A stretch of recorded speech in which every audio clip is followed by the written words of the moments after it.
বিসমিল্লাহির রহমানির রহিম। আজ 30শে জুলাই 2026, আমাদের বাংলাদেশ বার কাউন্সিল লিখিত ব্যাচের ফৌজদারি কার্যবিধির দ্বিতীয় রিভিশন ক্লাস শুরু করতেছি। দেখেন, গতকাল আমরা 1 আর 2 আলোচনা করছিলাম। সো এই 1 আর 2 এর মধ্যে যে জিনিসগুলা বেশি গুরুত্বপূর্ণ সেটা হলো ওই যে যে আমাদের একটা বিধান আছে, রিমান্ডের বিধান। যে রিমান্ডে নিলে এখন রিমান্ড সংক্রান্ত কি কি বিধান আছে, হয়তোবা আপনাদের এভাবে আসতে পারে যে ফৌজদারি কার্যবিধির সর্বশেষ সংশোধন অনুসারে বিনা পরোয়ানায় গ্রেফতারকৃত ব্যক্তির অধিকার সম্পর্কে আলোচনা করুন। ওই যে রিমান্ডের যা আছে উত্তর কিন্তু হুবহু তাই, মনে যা যা আছে যে এখন মেডিকেল টেস্টের বিধান আছে, রিমান্ডে নেওয়ার আগে একবার করবে, পরে একবার করবে, তারপরে রিমান্ড সর্বসাকুল্যে কতবার, 15 দিন। আর তৃতীয় শ্রেণীর ম্যাজিস্ট্রেট রিমান্ড মঞ্জুর করতে পারবে না, মনে আছে? তারপরে এখন 15 দিনের বেশি রিমান্ড মঞ্জুর করতে পারবে না, নতুন বিধান করা হয়েছে কি হেফাজত, বিচারিক হেফাজত। এই যে যা যা আছে এইগুলাই। সর্বশেষ সংশোধনী অনুসারে রিমান্ড বিনা পরোয়ানায় গ্রেফতারকৃত ব্যক্তির অধিকার সম্পর্কে আলোচনা করুন। ঠিক আছে, আচ্ছা আমরা চলে আসি 3 নাম্বার প্রশ্ন। দেখেন 3 নাম্বার প্রশ্নে আছে কখন তল্লাশি পরোয়ানা জারি করা যায়? মুদ্রা বা স্ট্যাম্প জাল করার যন্ত্রপাতি আছে মর্মে সন্দেহ হলে উক্ত স্থান তল্লাশি করার পদ্ধতি কি? দেখেন, তল্লাশি পরোয়ানা এটা কেন দেয়? যখন, আমি একটু সংক্ষেপে বলি, আমাদের ফৌজদারি কার্যবিধিতে সমন হলো 2 প্রকার। একটা হলো ব্যক্তির প্রতি সমন, আর একটা হলো বস্তুর প্রতি সমন। ব্যক্তির প্রতি সমন আছে 68 থেকে 74 দ্বারা, আর বস্তুর প্রতি সমন আছে 94 এবং 95 দ্বারা। ধরেন কোন ব্যক্তিরে সমন দিছে বস্তু হাজির করার জন্য, অর্থাৎ রবিউল সাহেবকে প্রথম শ্রেণী ম্যাজিস্ট্রেট আদালত দিল, সমন দিছে যে আপনি, আপনার কাছে অমুক একটা দলিল আছে, এটা আপনি হাজির করেন। উনি সমন পাবার পরে ওই দলিল হাজির করে নাই। তখন পরের তারিখ আদালত আর সমন দিবে না, তখন দেবে সার্চ ওয়ারেন্ট, তল্লাশি পরোয়ানা। রবিউল সাহেব যেহেতু সমন অনুসারে হাজির করেন নাই, সেহেতু তল্লাশি পরোয়ানা অনুসারে ওই ম্যাজিস্ট্রেট গিয়ে বা পুলিশ অফিসার গিয়ে তল্লাশি করে ওই জিনিসটা উদ্ধার করে নিয়ে আসে। এখন এই তল্লাশি পরোয়ানার মাধ্যমে কোনো বস্তু উদ্ধার করা যায়, কোনো অবৈধ জিনিস উদ্ধার করা যায়, কোনো বেআইনি ভাবে আটক করেছে এমন কাউকে উদ্ধার করা যায়। ব্যক্তিরে উদ্ধার কেমন করে? ব্যক্তিরে উদ্ধার করে দেখা গেল যে ওই হাজবেন্ড বাচ্চারে আটকায় রাখছে, মার সাথে দেখা করতে দিচ্ছে না, বা মা বাচ্চারে আটকায় রাখছে, বাবার সাথে দেখা করতে দিচ্ছে না, অথবা একজনের ওয়াইফরে শ্বশুর বাড়ির লোকজন আটকে রাখছে, হাজবেন্ডের বাসায় আসতে দিচ্ছে না। তো সেই সকল ক্ষেত্রে ওই ব্যক্তিকে উদ্ধারের জন্য সার্চ ওয়ারেন্টের আবেদন করতে পারে। আর বস্তু কেমনে? বস্তু যে যারা সমন দিছিল আনে নাই, আর অবৈধ জিনিসপত্র যদি কোথাও থাকে সেটা উদ্ধারের জন্য সার্চ ওয়ারেন্ট ইস্যু করতে পারে। তো এর মধ্যে আমি বিস্তারিত আলোচনায় যাব না, জাস্ট মূল যে বিষয়গুলো যেটা মনে রাখা দরকার সেটা একটু মনে রাখবেন। সার্চ ওয়ারেন্ট আছে 96 ধারায়, 98 ধারায়, 100 ধারায়। আগে মেইনলি এই 3টা মনে রাখেন, 96, 98, 100। এর মধ্যে কোন বস্তুকে উদ্ধারের জন্য, বৈধ বস্তু, দলিল বা বস্তু, বৈধ জিনিস, সেই ক্ষেত্রে সার্চ ওয়ারেন্ট ইস্যু করে 96। অবৈধ জিনিসপত্র, জাল, অবৈধ জিনিসপত্র, মাদক দ্রব্য, চোরাই মাল, এইগুলা উদ্ধারের জন্য সার্চ ওয়ারেন্ট ইস্যু করে 98। তাহলে 96 বস্তু, 98 বস্তু, বাট দুইটার ভিতর পার্থক্য আছে। যে বস্তুটা বৈধ 96, অবৈধ হলে 98। আর যে ব্যক্তিকে বেআইনি ভাবে আটক রাখা হয়েছে সেটার ক্ষেত্রে সার্চ ওয়ারেন্ট ইস্যু করবে কততে? 100। কত দ্বারা? 100 দ্বারা। বুঝতে পারছেন? এবং এখানে টেকনিক্যালি যে বিষয়টা মনে রাখতে হবে, এই 3টা ধারায় নির্বাহী ম্যাজিস্ট্রেট বা জেলা ম্যাজিস্ট্রেট সার্চ ওয়ারেন্ট ইস্যু করতে পারে। 3 ধারাই পারে, 96তেও পারে, 98তেও পারে, 100তেও পারে। কোনো মামলা চলমান থাকলেও পারে, নতুন করে দরখাস্ত দিলেও পারে। অর্থাৎ অলরেডি একটা মামলা চলমান আছে, এর মধ্যে দরখাস্ত দিলে যে ওনার অমুকের কাছে এই দলিল আছে, এটা তো পারেই। যদি কোনো মামলা চলমান না থাকে, শুধুমাত্র সার্চ ওয়ারেন্টের জন্য পিটিশন মামলা করা যাবে। কিন্তু বিচারিক ম্যাজিস্ট্রেট পারে শুধু 96 আর 100, 96 আর 100, 96 ধারায় পারে আর 100 ধারায় পারে। 98 ধারায় যে অবৈধ জিনিসপত্র উদ্ধারের জন্য যে সার্চ ওয়ারেন্ট, এটা জুডিশিয়াল ম্যাজিস্ট্রেট পারেন না। তাহলে আমরা বলতে পারি 96, 98 এবং 100-র মধ্যে নির্বাহী ম্যাজিস্ট্রেটের 3 ক্ষেত্রেই এখতিয়ার আছে, কিন্তু বিচারিক ম্যাজিস্ট্রেটের এখতিয়ার আছে কততে? 96 আর মনে থাকবে ভাই। আর একটা কথা হলো, এই যে সার্চ ওয়ারেন্টের বিরুদ্ধে প্রতিকার হলো কি? রিভিশন। সার্চ ওয়ারেন্ট, যে কোনো সার্চ ওয়ারেন্ট, এটা 96 হোক, 98 হোক আর 100 হোক, সার্চ ওয়ারেন্টের বিরুদ্ধে প্রতিকার রিভিশন। তো আমি টেকনিক্যালি এই জায়গা টেকনিক্যাল বিষয়গুলো বলে গেলাম, এগুলো আপনারা একবার রিডিং পড়লেই পারবেন, যেহেতু আমরা অলরেডি একবার পড়ছি, বা না পড়লেও সমস্যা নাই, একবার পড়লেই পারবেন। আর একটা সার্চ ওয়ারেন্ট আছে 99 কতে। 99 এই 99 কথা হলো কি? সরকার তার নির্বাহী আদেশ বলে, কোন আদালতের আদেশ না, সরকার তার নির্বাহী আদেশ বলে কোন সংবাদপত্র, পুস্তক, তারপরে বই, সিনেমা, এগুলা উনি বাজেয়াপ্ত করতে পারে, ফরফিটেড করতে পারে, ফরফিট করতে পারে। তো এই যে বাজেয়াপ্ত, ধরেন আমরা, আমাদের দেশের নজির আছে, একটা সময় পর্যন্ত চ্যানেল 1, তারপরে আমার দেশ পত্রিকা, দিগন্ত টেলিভিশন, এই জিনিসগুলা কিন্তু আপনার বাজেয়াপ্ত করছে কি ক্ষমতা বলে? কোন আদালত করে নাই, কে করছে? নির্বাহী আদেশ বলে সরকার। এটা কেন বাজেয়াপ্ত করবে?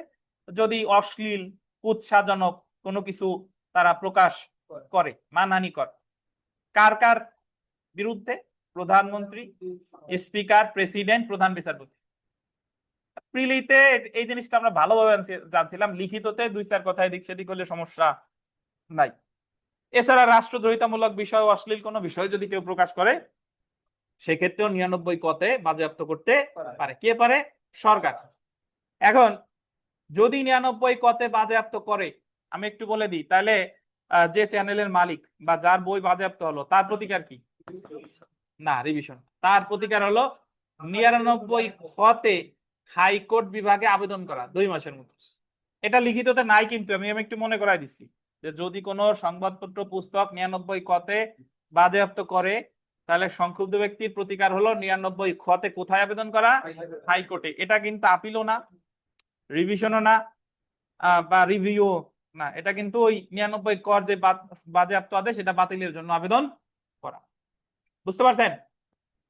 এখন এটা আমাদের আলোচ্য বিষয় না। 99 কতে যে পুস্তকটা বাজেয়াপ্ত করছে, যে বইটা বাজেয়াপ্ত করছে, যে সংবাদপত্রটা বাজেয়াপ্ত করছে, জানা গেল গোপালগঞ্জের জ্ঞান বিকাশ লাইব্রেরিতে সেই বই বিক্রি হচ্ছে, বা নীলক্ষেতের ইসলামীয় মার্কেটে অমুক পত্রিকা পাওয়া যাচ্ছে, যেটা অলরেডি কি করছে? বাজেয়াপ্ত করছে। তাহলে ওইগুলা উদ্ধারের জন্য সার্চ ওয়ারেন্ট ইস্যু করতে পারে 99 ক। কত বলেন? 99 ক। 99 কতেও যে কেউ পারে। এটা বিচারিক ম্যাজিস্ট্রেটও পারে, নির্বাহী ম্যাজিস্ট্রেটও পারে। তাহলে আপনাদের কাছে আমার প্রশ্ন, দেখি নাইম গাজীরে দেন। নাইম গাজী, শুধুমাত্র, দেখি ভালোভাবে শুনেন প্রশ্ন, কেউ বলবেন না, যারা জিজ্ঞেস করবো সে বলবেন। শুধুমাত্র নির্বাহী ম্যাজিস্ট্রেট বা জেলা ম্যাজিস্ট্রেট সার্চ ওয়ারেন্ট ইস্যু করতে পারে, অন্য কেউ পারে না। কত ধারায়? 99 ক। আবার চিন্তা ভাবনা করে বলেন। শুধুমাত্র নির্বাহী ম্যাজিস্ট্রেট বা জেলা ম্যাজিস্ট্রেট সার্চ ওয়ারেন্ট ইস্যু করতে পারে, কত ধারায়? নির্বাহী ম্যাজিস্ট্রেট, জেলা ম্যাজিস্ট্রেট স্যার। ইয়াতে হয়েছে। না পারলে আমাদের বিশ্বজিৎ দেন। এই খামান সেন স্যার 98 ধারায় স্যার 98 98 ধারায় কি আছে বলেন, জোরে কথা বলেন দি।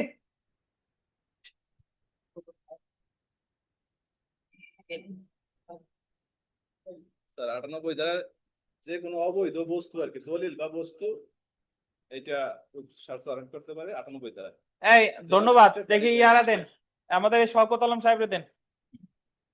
শওকত আলম সাহেব বলেন যে এই 96 আর 98 এর মধ্যে পার্থক্য কি? 96 হলো দুইটাই একই জিনিস। একটা হলো 96 হলো বৈধ জিনিস, আর 98 হলো অবৈধ জিনিস। আর 96 ধারাটা আপনার নির্বাহী এবং বিচারিক দুই দুই দুই ম্যাজিস্ট্রেটই পারে, আর 98টা শুধু নির্বাহী ম্যাজিস্ট্রেট পারে। ধন্যবাদ। নাইম গাজী বুঝছেন? আচ্ছা, সমস্যা নাই।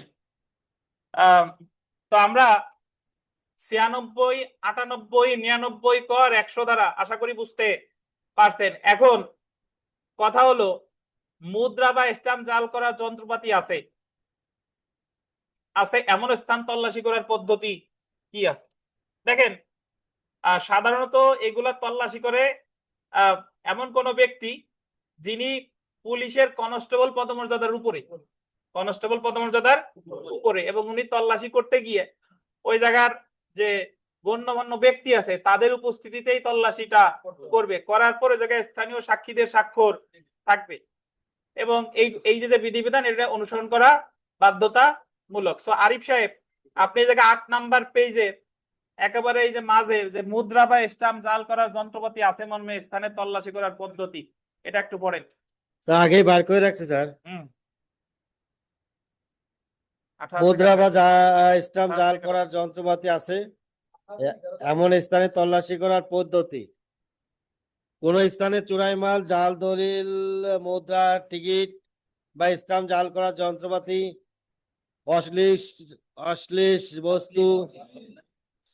অশ্লীল বস্তু ইত্যাদি মজুদ বা বিক্রয় করা হয় বলে সন্দেহ হলে তল্লাশি পরোয়ানা জারি করে সেই স্থানে তল্লাশি করা যাবে, যা ফৌজদারি কার্যবিধি 98 ধারা আলোচনা করা হয়েছে। 98 ধারার অধীন তল্লাশি পরোয়ানার ভিত্তিতে লাগাবেন এই জায়গায়। তল্লাশি করার সময় ওই যে সেই 103 ধারার বিধান অনুসরণ করতে হবে। 102 ও 103 ধারার বিধান অনুসরণ করতে হবে। স্যার তল্লাশি করার পদ্ধতি বাড়াবো?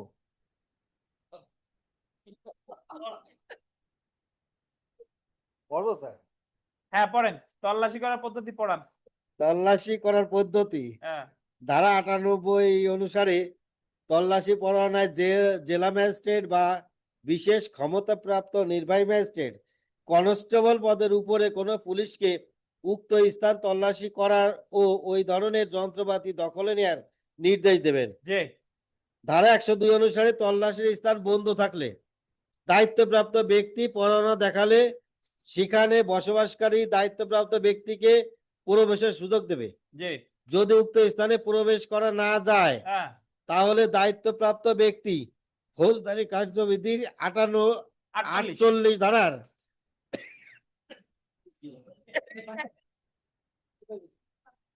এই 48 ধারায় 41 যে জিনিসটা আছে, 48 ধারায় বলছে যদি তারা আপোষে না দেয় তাহলে বল প্রয়োগ করে বা ভেঙে চুরে ঢুকতে পারবে, বুঝছেন? তারপর পড়েন ধারা 103 অনুসরণ করে ধারা 103 অনুসরণ করে সাক্ষীর উপস্থিতি তল্লাশি করতে হবে। এই ক্ষেত্রে 2 বা ততোধিক স্থানীয় সাক্ষী প্রয়োজন। তারপর উদ্ধারকৃত আলামত জন্য জব্দ তালিকা প্রণয়ন করে তাতে পুলিশ অফিসার স্বাক্ষর দিবে ও সাক্ষীদের স্বাক্ষর নেবে। উল্লেখ্য যে উক্ত সাক্ষীদের সমন না দেওয়া হলে আদালত উপস্থিত হয়ে সাক্ষ্য দেওয়ার প্রয়োজন নাই।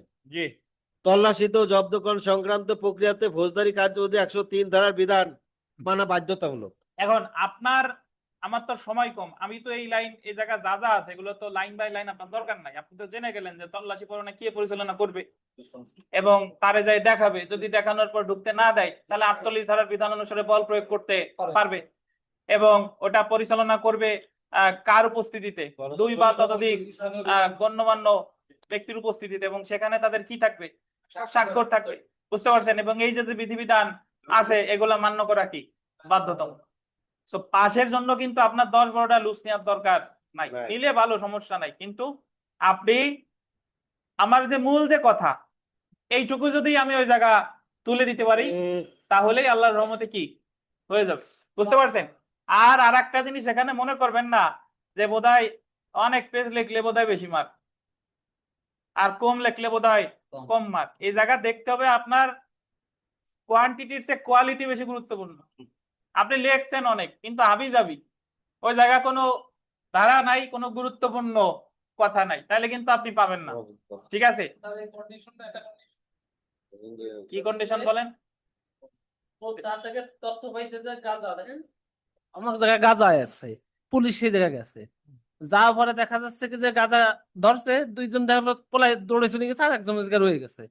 ওই জায়গায় রাস্তাতে দেখা যাচ্ছে আর 2জন যাচ্ছে, ওদের পুলিশ দাঁড়া করে ওই জায়গার ঘটনা নিয়ে যদি ওরা সাক্ষী দিতে বলে পুলিশরা যে তোমাদের এই জায়গায় সাক্ষী দিতে হবে, দেখা গেলো ধরে ওদের সাক্ষী দিল, আর ওরা যদি কয়েক না এই ব্যাপারে আমরা কোনো কিছু করব না, তাহলে পুলিশকে যে যারা করবে না ওদের উপর কি কোনো কিছু করতে পারবে কিনা স্যার?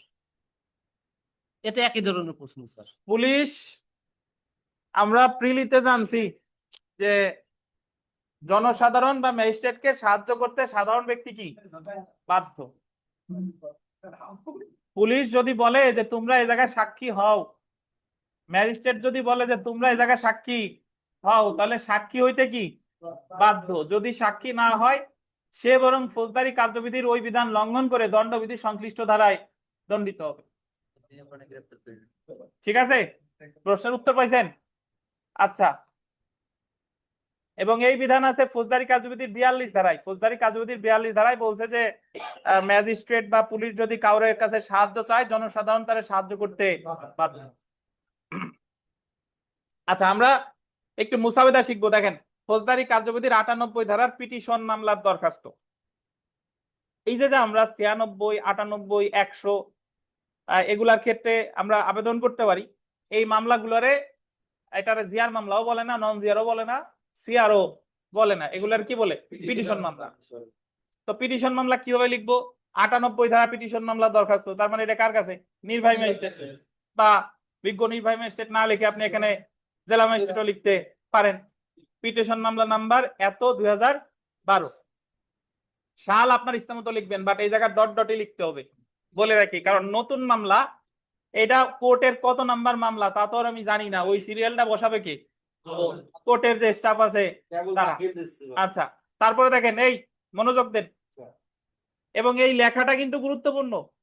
আমি আপনাদের প্রথম দিকে কিন্তু প্রতিদিন বাড়ির কাজ দিছি যে এই জিনিসটা আপনাদের লিখতে হবে, না লিখলে কিন্তু আপনি হঠাৎ করে ওই জায়গা দিয়ে মিলাইতে পারবেন না।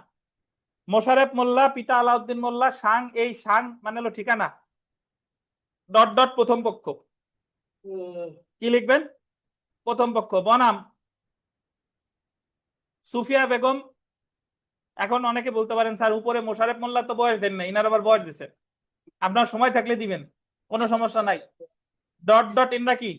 দ্বিতীয় পক্ষ। তাহলে প্রথম পক্ষ হলো যিনি মামলা করতেছেন, দ্বিতীয় পক্ষ কি? যার বিরুদ্ধে করতেছি। তারপরে ওই একই সিরিয়ালে দেখেন, এগুলো যেন মিল থাকে। এই যে বাদী এক সিরিয়ালে, মানে প্রথম পক্ষ দ্বিতীয় পক্ষ এক জায়গায়, সাক্ষীগণের নাম ঠিকানা, সাক্ষী 1, 2 দেওয়ার পরে আপনার তো আরো সাক্ষী থাকতে পারে, আরো সাক্ষী আছে, প্রয়োজনে কি দিব। তারপরে দেখেন একই সিরিয়ালে ঘটনার তারিখ, মানে কোন ঘটনার প্রেক্ষাপটে আপনি এই মামলাটা করতেছেন। এই জায়গা আপনার বাংলা সাল বের করার দরকার নাই, পরীক্ষার খাতায় আপনি ইংরেজি তারিখ লিখলেই হবে। বুঝেন কিনা? আচ্ছা, আমরা যদিও উকিল সাহেবরা বাংলা সাল দেই, বাট আপনার ওই বাংলা সাল খুঁজে বের করার জন্য হয়রান হওয়ার প্রয়োজন নাই। তারপরে ঘটনার সময়, অনুমান বিকেল এত, ঘটনাস্থল, প্রথম সাক্ষীর বাড়ির পূর্ব দিকে পাকা সরকারি স্থলে, মামলার ধারা ফৌজদারি কার্যবিধির কত ধারা? 98। এখন এই যে মামলার ধারাটা, এই ধারাটা লেখার দুইটা জায়গা আছে, একেবারে এই জায়গায় এসে লিখতে পারেন, অথবা ওই যে পিটিশন মামলা নং এর নিচে ধারা লিখতে পারেন। একেবারে প্রথমে যে বিজ্ঞ নির্বাহী ম্যাজিস্ট্রেট আদালত পিটিশন মামলা নং ধারা, তাহলে ধারা এই জায়গাও লেখা যায়, আবার এরপরে একেবারে কি নিচেও লেখা। তাহলে লেখা কিন্তু খুব সহজ, আপনি এইভাবে মনে রাখবেন। প্রথম পক্ষ, দ্বিতীয় পক্ষ, সাক্ষীদের নাম ঠিকানা, ঘটনার তারিখ, ঘটনার স্থল, ঘটনার সময়, মামলার ধারা। এরপরে আমার মামলার কি কি বলার আছে সব কিছু বলে দিব। যে দরখাস্তকারী পক্ষ, প্রথম পক্ষের বিনীত নিবেদন এই যে, বা প্রথম পক্ষের বিনীত নিবেদন এই যে, এই জায়গায় আপনি এই কথাগুলো ওই ক্রমিক নাম্বার 1, 2, 3, 4 এইভাবেও লিখতে পারেন, অথবা এই যে যেভাবে দরখাস্ত আকারে লেখা আছে এইভাবেও লিখতে পারেন, দুইটাই সঠিক। তাহলে আমি যেহেতু 98 ধারা মামলা করতেছি, এই জায়গার ফ্যাক্টটা আছে কি, যে একজনের কাছ থেকে জোর করিয়া তার স্ট্যাম্প নিয়ে গেছে, বা জোর করে তার সিগনেচার করা ওই চেক নিয়ে গেছে। তো নিয়ে যাওয়ার পরে যখনই আমার কাছ থেকে জোর করে নিয়ে গেছে, ওটাই তো অবৈধ জিনিস হয়ে গেছে। এই জন্য আমি এটা উদ্ধারের আবেদন করছি কত ধারায়? 98। তো তারপরেও একবার আপনারা পড়লে আল্লাহর রহমতে বুঝে যাবেন। তারপর আপনার যা যা বলার পরে ডান সাইডে দেখেন অতএব প্রেয়ার, ঠিক আছে? প্রেয়ার পোরশন মানে আপনি লাস্টে প্রার্থনা জানাচ্ছেন, কি ফেরদৌসী পান না? অতএব প্রার্থনা ফৌজদারি কার্যবিধি 98 ধারার বিধান মতে দ্বিতীয় পক্ষের বিরুদ্ধে সার্চ ওয়ারেন্ট প্রচার করিয়া প্রথম পক্ষের নিকট হইতে এত পক্ষের কবলিত উদ্ধার দ্বারা সুবিচার করিতে কি হয়? মর্যাদা। আপনার এখানে সাধু ভাষায় লেখার কোনো প্রয়োজন নাই। এই জায়গায় আপনি ভিতরে কি লিখছেন না না লিখছেন এটার চেয়ে সবচেয়ে বেশি গুরুত্বপূর্ণ আপনি কি এটা সাজাইতে পারছেন কিনা, যে বিজ্ঞ নির্বাহী ম্যাজিস্ট্রেট আদালত, তারপরে পিটিশন মামলা নাম্বার, তারপরে প্রথম পক্ষ দ্বিতীয় পক্ষ সাক্ষীদের নাম, ঘটনার তারিখ, ঘটনার স্থল, এবং সবশেষে এসে কি মামলার ধারা। মামলার ধারা। কোন প্রশ্ন আছে কিনা বলেন। নাইম গাজী,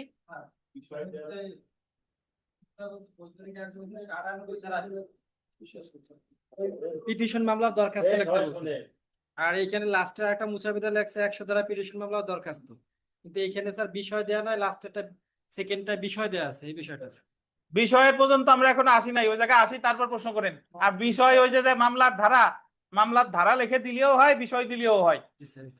বুঝাইতে পারলাম? এই সব ফরম্যাট ঠিক আছে, যদি এই যে আমরা মামলার ধারা লিখে যদি এভাবে লিখলাম বিষয় ফৌজদারি কার্যবিধির 98 ধারার অধীন আবেদন, তাহলেও ভুল নাই। বুঝছেন? হ্যাঁ, এবার কি বোঝা গেছে নাইম গাজী, ইখতিয়ার সাহেব? জি, আমরা দেখি ফৌজদারি কার্যবিধির 100 ধারার পিটিশন মামলার দরখাস্ত। 100 ধারা, 100 ধারায় কি কাহিনী হইতে পারে বলেন?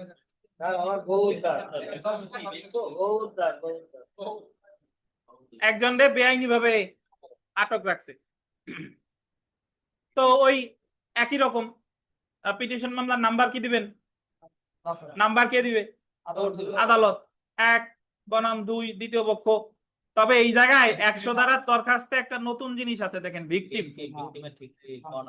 ভিকটিমকে যারে উদ্ধারের জন্য আবেদনটা আপনি করছেন তারে কি বলে? ভিকটিম।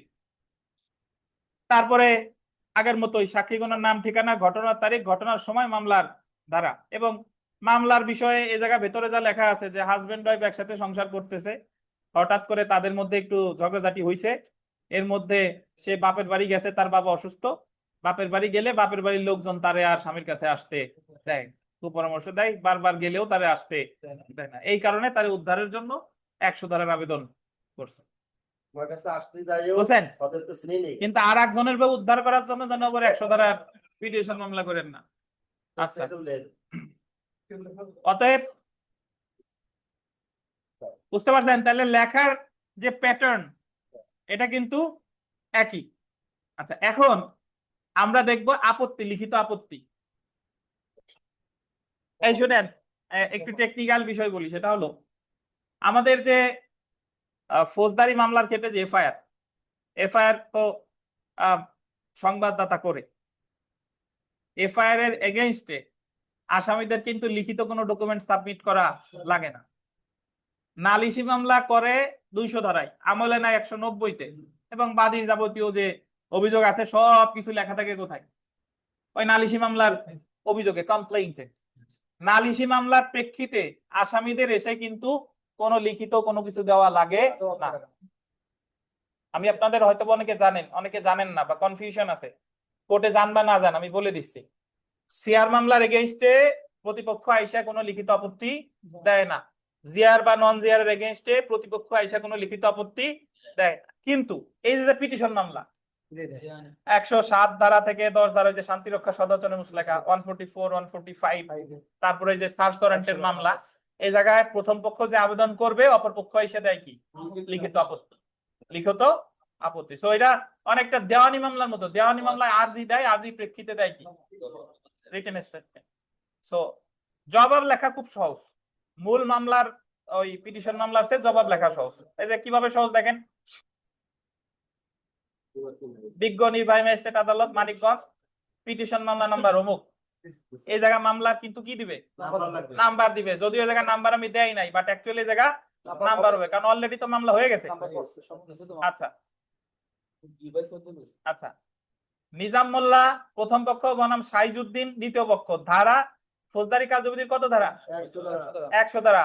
এই জায়গা কিন্তু সাক্ষী টাক্ষী লেখা লাগবে না, এই জায়গা শুধু ওই বিষয় দ্বিতীয় পক্ষগণের পক্ষে লিখিত আপত্তি দাখিল প্রসঙ্গ। তারপরে প্রথম পক্ষের বিরুদ্ধে দ্বিতীয় পক্ষের বিরুদ্ধে নিবেদন। এই যে প্রথম পক্ষ যা যা দাবি করছে সবকিছু সে কি করবে? অস্বীকার করবে। আগের বার ওই লোক বলছে, স্বামী বলছে তার স্ত্রীর সাথে তার কোনো সমস্যা নাই, শ্বশুর বাড়ির লোকজন জোর করে রেখে দিছে, আর এই জায়গায় শেষে বলবে তার স্বামী হলো হারমাত, আর তারপরে বেয়াদব, অসামাজিক, যা যা আছে সবকিছু, সে মারপিট করে, এই কারণেই তো তার কাছে যাবে না। এই যা যা যা বলার আছে ইতিতাং এই, বুঝছেন? এখন অনেকে আবার এই জায়গায় একজন জিজ্ঞেস করছেন যে স্যার একেবারে নিচে যে মামলা করছে তার স্বাক্ষর দেওয়া লাগবে কিনা। আপনারা তো মানে প্র্যাকটিক্যালি জানেন কিনা, যিনি মামলা করে তিনি স্বাক্ষর কোথায় দেয় বলেন? একেবারে খাতার উপরে, ডান পাশে। যে জায়গায় আপনি বিজ্ঞ নির্বাহী ম্যাজিস্ট্রেট লিখবেন তারও উপরে ডান সাইডে আড়াআড়ি ভাবে, ঠিক আছে? সো এই জায়গা তো ওই সবকিছু তো আর প্র্যাকটিক্যালের মতো এই জায়গা হবে না, সো এই জায়গার নিচে স্বাক্ষর দেওয়ার প্রয়োজন নাই, বুঝছেন? বাট ইতিতাঙের জায়গা তারিখ কিন্তু দিতে হবে। কোনো প্রশ্ন আছে কারো? থাকলে জিজ্ঞাসা করেন। ধন্যবাদ। একজন জিজ্ঞেস করছেন স্যার তারিখ কি পরীক্ষার তারিখ নাকি প্রশ্নে উল্লেখ করলে? প্রশ্নে উল্লেখ করলে সেই তারিখ, যদি উল্লেখ না থাকে যা খুশি আর একটা দিবেন।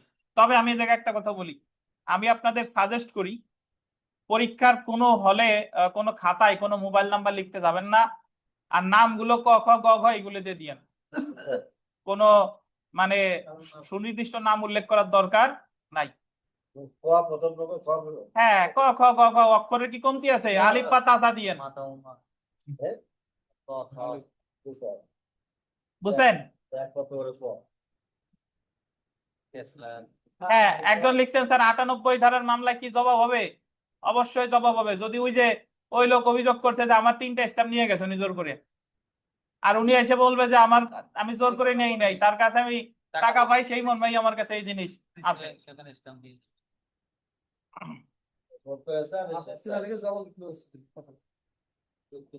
আমরা চলে আসি খ নাম্বার প্রশ্ন। দেখেন, কোন প্রশ্ন থাকলে লজ্জা করবেন না, জিজ্ঞাসা করতে হবে। আপনার মাইক্রোফোন দেন।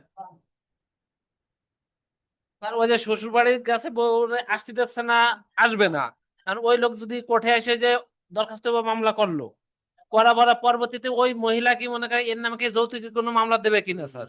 ওই ক্ষেত্রে কি করবে? যৌতুকের মামলার সাথে এর কোনো লেনাদেনা নাই, লেনদেন এরকম নাই। একটা ঘটনা স্যার একটা যৌতুকের মামলা এক নেচারের, এইটা আর এক নেচারের, ঠিক আছে? সব মামলা দেয়া যাবে, খালি পার্টি ধরে আনেন। আচ্ছা দেখেন, আমরা ক নাম্বার প্রশ্ন দেখি। দেখেন, একটি মামলার বিচার বা তদন্ত চলাকালে বা পরে অপরাধ সংগঠনকালে ব্যবহৃত সম্পত্তি বিষয়ে ফৌজদারি আদালত কি ব্যবস্থা নিবে? এইটুকু আগে পড়ি। এইটুকুর হলো কিছু কিছু অপরাধ আছে যে ওই অপরাধের ক্ষেত্রে অপরাধীর কাছ থেকে কোনো সম্পত্তি জব্দ করা হয়। যদি বলেন স্যার কিভাবে জব্দ করা হয়, ধরেন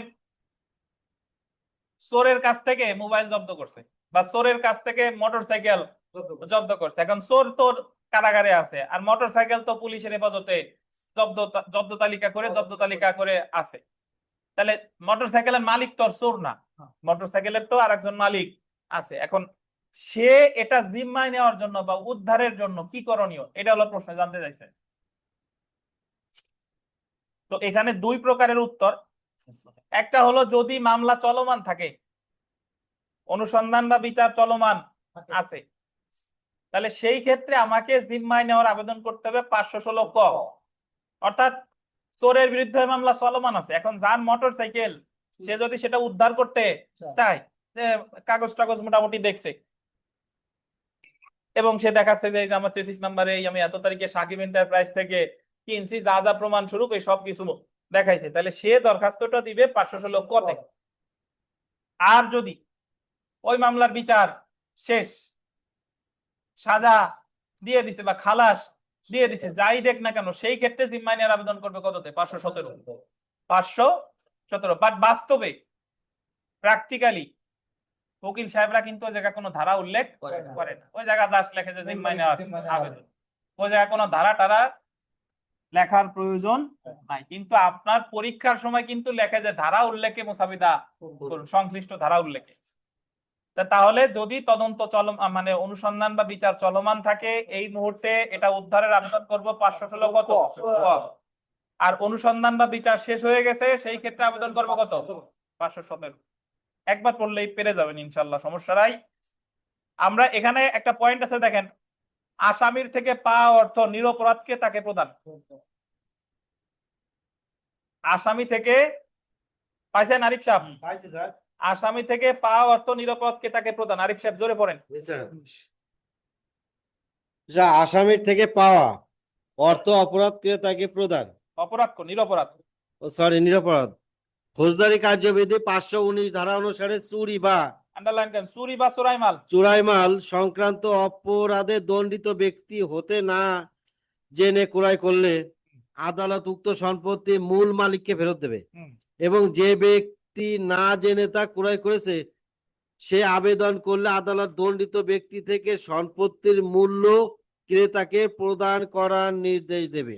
আমাদের মানে ঢাকা শহরে বা অন্যান্য জায়গায় সেকেন্ড হ্যান্ড মার্কেট আছে, আচ্ছা, ওই জায়গায় গিয়ে আপনি একটা মোবাইল কিনছেন, রিসিট টিসিট সব আসছে, 10,000 টাকাতে ধরেন আপনি আইফোন কিনছেন, 10 দিন পরে আপনার ফোনে ফোন আসছে যে এই মোবাইলের মালিক হলো অমুক জেলার অমুক।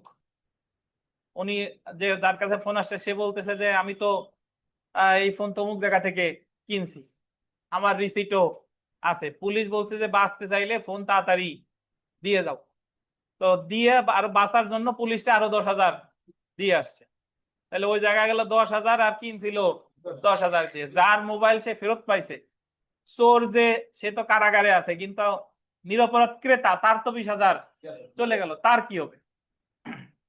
তাহলে সেই ক্ষেত্রে নিরপরাধ ক্রেতা ওই চোরের যখন বিচার হচ্ছে, চোরের ওই দণ্ড দিলে, চোররে যদি কোনো দণ্ড দেয়, চোরে দণ্ড দেয় না যে এত বছরের কারাদণ্ডে এত টাকা জরিমানা, সে আবেদন করবে 519 ধারায় যে আমি নিরপরাধ ক্রেতা, আমি এত টাকা খোয়াইছি, ওই ওই দণ্ড অর্থদণ্ডটা আমারে দেয়া হোক, ক্রয় মূল্য হিসেবে দেয়া হোক। এটা সকল অপরাধের ক্ষেত্রে না, কোন অপরাধ? চুরি অথবা চোরাই। চোরাই মাল। কত ধারা? 519। 519। ধন্যবাদ। আমরা চলে আসি পরেরটা দেখি। দেখেন, সাজা প্রদানের পর, আন্ডারলাইন করেন, সাজা প্রদানের পর স্থাবর সম্পত্তি পুনরুদ্ধার। খুবই গুরুত্বপূর্ণ জিনিস। এবং আমি যদি একটু ব্যাখ্যা দেই, এটা এরকম যে ধরেন যে দেওয়ানি মামলা কেন করে আর ফৌজদারি মামলা কেন করে, দেখি বিকাশ সাহেবের মাইক্রোফোন দেন দিয়ে, উনি জানেন কিনা। বিকাশ সাহেব বলেন যে দেওয়ানি মামলা কেন করে আর ফৌজদারি মামলা কেন করে? দেওয়ানি মামলা করে হচ্ছে যে আমার যে ক্ষতিপূরণ হয় সেটা পাওয়ার জন্য, আর ফৌজদারি মামলা হচ্ছে যে শাস্তি দেওয়ার জন্য। হোসেন মোল্লা কি একমত? দেন ওনার দেন, উনি দ্বিমত পোষণ করতে, বলেন। স্যার দেওয়ানি মামলা হলো দায়ের করে অধিকার আদায়ের জন্য, আর ফৌজদারি মামলা হলো শাস্তি দেওয়ার জন্য। এখন আপনারা কি বলেন? দুইজনের কি উত্তর একই আসছে? আচ্ছা, একই আসছে। দেখি আমাদের সর্বশেষ মানে দেন, দেন। কাস্টিং ভোট নেই নির্মলের কাছ থেকে। নির্মল বলেন। স্যার কি এতে বলে কি স্যার ওরা দুইজন যেমন যা আমি বলি বলছে, স্যার, আপনি কি একমত কিনা শুনেন? একমত? স্যার আমি একমত পোষণ করতে পারছি না, কারণ দুইজনের কথা দুই রকমের হয়েছে স্যার। কিরকম বলেন, ব্যাখ্যা মানে দেন। দেওয়ানি মামলাটা মূলত করা হয় মানে এই আর্থিক ক্ষতিপূরণ পাওয়ার জন্য হ্যাঁ, বা কোনো অধিকার আদায়ের জন্য, জি, আর ফৌজদারি মামলা করা হয় কোনো আসামিকে শাস্তি অথবা কোনো দণ্ড দেওয়ার জন্য। কিন্তু এনাদের দুইজনের কথা দুই রকম রয়েছে। ওনারা কি বলছে? ওনারা একজন বলছে যে অধিকার আদায়ের কথা, আর একজন বলছে যে ওই কি যেন বলে, অধিকারের জন্য কি ক্ষতিপূরণ, ক্ষতিপূরণ দুই রকমের বলছে স্যার। আচ্ছা দেন। মানে একজন এক এক রকম বলছে, সেইটা বলছি, কিন্তু দুইজনের কথা ঠিকই একই স্যার। এই আপনারা তিনজনই ঘুরাই পেছাই একই কথা বলছেন, এই জায়গা আলাদা কিছু নাই। তো আমি বলে দিই, সেটা শুনেন। ফৌজদারি মামলা আমরা তো সুনির্দিষ্ট প্রতিকার আইন শেষ করছি, সরি দেওয়ানি মামলায় দুই ধরনের প্রতিকার পাওয়া যায়। এক হলো আমি যা চাইছি আমার তাই দিছি, আমি দখল চাইছি দখল দিছি, কার্য সম্পাদন চাইছি কার্য সম্পাদন দিছে, অথবা আমি যা চাইছি তা আমারে দেয় নাই কিন্তু আর্থিক ক্ষতিপূরণ দিয়েছে। দেওয়ানি মামলায় শাস্তি দেওয়ার কোনো বিধান কিন্তু নাই। অপরদিকে ফৌজদারি মামলায় আপনার মোবাইল যাক, জমির দখল যাক, এ যাক সেই যাক, আপনি যদি ফৌজদারি মামলা করেন আসামির হবে শাস্তি। এখন যদি বলেন স্যার তাও অনেক সময় তো ফৌজদারি মামলা করলে টাকা দিয়ে দেয়, মোবাইল দিয়ে দেয়, এগুলা দেয় কেন? দেয় তো চোর সাজা খাটবে না তাইতে, কিন্তু সে যদি নাসর বান্দা হয় যে আমি সাজা খাটবো, আরে আমি দেব না, তাহলে ওর কাছ থেকে কিন্তু টাকা আপনি আদায় করার আপনার কোনো কোনো সুযোগ নাই। তাহলে ফৌজদারি মামলা হয় শাস্তি, দেওয়ানি মামলায় হয় প্রতিকার পান বা ক্ষতিপূরণ পান। কিন্তু আমাদের ফৌজদারি মামলার ক্ষেত্রে একটা ক্ষেত্রে অপরাধীরে শাস্তি দেওয়ার পাশাপাশি সে যে সম্পত্তির দখলে আছে এই সম্পত্তিটা ওই বাদীরে বলতে পারে যে তুমি দখল বাদীরে ফিরাইয়া দিবা। অ্যাকচুয়ালি দখল দেওয়ার দায়িত্ব কার? দেওয়ানি আদালতের। কিন্তু ফৌজদারি মামলার ক্ষেত্রে এই জায়গা বলতেছে যদি কোনো ব্যক্তিকে বাদীকে বেদখল করা হয় অপরাধমূলক বল প্রয়োগ করে, মানে মারধর করে তারা বেদখল করছে ভয় দেখাইয়া, শওকত আলমরে বললাম যে এই জায়গা যদি না ছাড়ো তাহলে তোমার কিন্তু হত্যা করে ফেলবো, তাহলে বল প্রয়োগ করে ওনার বেদখল করছি, ভয় দেখাইয়া ওনারে বেদখল করছি, তাহলে দখলে আছি আমি, উনি কিন্তু বেদখল হয়ে গেছে, উনি দেওয়ানি মামলার কাছে আর যাই নাই, উনি গিয়ে করছে ফৌজদারি মামলা অপরাধমূলক বল প্রয়োগ আর বিধি প্রদর্শনে, এবং মামলায় প্রমাণিত হলো যে আমি আসলেই বল প্রয়োগ করছি, আসলেই ভয় দেখাইছি। তাহলে আমারে শাস্তি দেওয়ার পাশাপাশি আদালত বলবে যে যেহেতু প্রমাণিত হইছে যে তুমি আসলেই বল প্রয়োগ করছো, আসলেই ভয় দেখাইছো, তার মানে তুমি আসলেই বেদখল করছো, তাহলে যাওয়ার আগে দখলটা বাবা বাদীরে বুঝাই দিয়ে দাও, অথবা এই দণ্ড দেওয়ার 1 মাসের মধ্যে বুঝাইয়া দাও। এই কথাগুলোই বলা আছে ফৌজদারি কার্যবিধির 522 ধারায়। এটা কিন্তু সকল অপরাধের ক্ষেত্রে প্রযোজ্য না, স্পেসিফিক 2টা অপরাধের ক্ষেত্রে প্রযোজ্য। একটা হলো ক্রিমিনাল ফোর্স, ওই যে অপরাধমূলক বল প্রয়োগ, আর একটা হলো ক্রিমিনাল ইন্টিমিডেশন। সো আরিফ সাহেব এটা একটু পড়েন 522 ধারা। তা আসামি থেকে পাওয়া অর্থ নিরপরাধকে তাকে কোনটা প্রদান, পড়েন?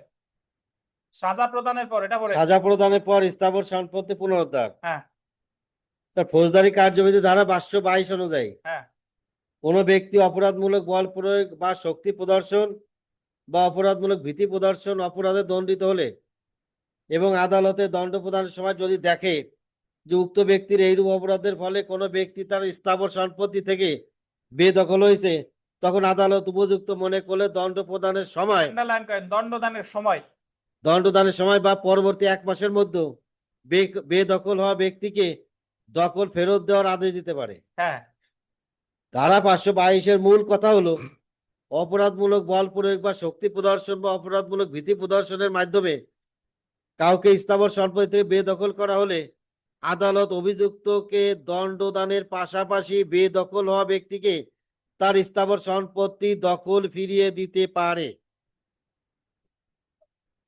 আপনি যদি 522 ধারার মূল কথা বুঝেন, আপনি এমন ভাবে বলবেন, এ জায়গা তো এই হুবহু এই কথা লেখার দরকার নাই যে যদি কোনো ব্যক্তি অপরাধমূলক বল প্রয়োগ করে অথবা অপরাধমূলক ভীতি প্রদর্শন করে অন্য কোনো ব্যক্তিকে তার স্থাবর সম্পত্তি থেকে বেদখল করে, অতঃপর যিনি বেদখল হয়েছেন তিনি যদি তার বিরুদ্ধে অপরাধজনক বল প্রয়োগ এবং ভীতি প্রদর্শনে মামলা দায়ের করেন এবং আদালতে যদি প্রমাণিত হয় যে আসামি আসলেই এই অপরাধগুলো করেছে, তাহলে আদালত আসামির শাস্তি প্রদানের পাশাপাশি তারে দণ্ড প্রদানের সময় অথবা দণ্ড প্রদানের 1 মাসের মধ্যে নির্দেশ দিবে দখল যেন বাদীকে বুঝিয়ে দেওয়া হয়। এটাই কত ধারা? 522। বুঝেছেন? আচ্ছা, আমরা এখানে ঝটপট 2টা দেখে ফেলি, তারপর নামাজের বিরতিতে যাব। চুরি মামলায়, উদ্ধারকৃত মামলায় জিম্মায় নেওয়ার দরখাস্ত, দেখেন এই যে জিম্মায় নেওয়ার দরখাস্ত, এইগুলা কিন্তু অলরেডি একটা মামলা চলমান থাকতে হবে। কোনো মামলা চলমান নাই শুধু যে এই জায়গায় দরখাস্ত দেওয়া যাবে না। এই কারণে বিজ্ঞ চিফ মেট্রোপলিটন ম্যাজিস্ট্রেট আদালত সূত্র ধানমন্ডি থানার মামলা নাম, সূত্র মানে হলো কোন মামলায় আপনি এই দরখাস্তটা করতেছেন সেই মামলার নাম্বার, তারপরে রাষ্ট্র এজাহারকারী বনাম রাষ্ট্রপক্ষ বনাম করিম হোসেন ডট ডট কি আসামি পক্ষ, ধারা এই ধারাটা আপনি এই জায়গাও লিখতে পারেন অথবা কোথায় লেখা যায় বলেন? সূত্রর নিচেও লেখা যায়। তারপরে দেখেন বিষয়, ফৌজদারি কার্যবিধি 1898 এর 516 ক বা 517 ধারায় আপনি কি জায়গা দুইটা লিখবেন? যে কোনো একটা। যদি মামলা চলমান থাকে তাহলে 516 ক, যদি মামলায় রায় দিয়ে যায় তাহলে 517, চুরি মামলায় উদ্ধারকৃত মালামাল জিম্মায় প্রদান প্রসঙ্গ। তারপরে এটা একবার পড়লেই পেয়ে যাবেন যে আমি এই মামলার বাদী, অমুক তারিখে এজাহার মামলা করি, পরবর্তীতে চোরদের কাছ থেকে আমার ওয়ালটন টিভি উদ্ধার হয়েছে বা মোবাইল উদ্ধার হয়েছে, এটা বর্তমানে আদালতের হেফাজতে আছে বা জব্দ তালিকা অনুসারে অমুক জায়গা আছে। সো এই যে আমি প্রয়োজনীয় কাগজপত্র দাখিল করছি, আমার জিনিস আমারে ফেরত দিতে কি হয়? মর্জি হয়। যদি ভবিষ্যতে দরকার হয় আমি আবার কি করব? হাজির করব। একবার পড়লেই পারবেন। অতএব মহোদয়ের নিকট বিনীত প্রার্থনা, ন্যায় বিচারের স্বার্থে উপরোক্ত এজাহারকারী টেলিভিশন জিম্মায় নেওয়ার আবেদন, বা টেলিভিশন হোক বা গাড়ি হোক বা অন্যান্য যাই হোক, মহোদয়ের সদয় মর্জি হয়। ইতিতাঙের জায়গা ফাঁকা রাখা যাবে না, কি দিয়ে দিতে হবে? তারিখ দিতে হবে। কোনো প্রশ্ন আছে?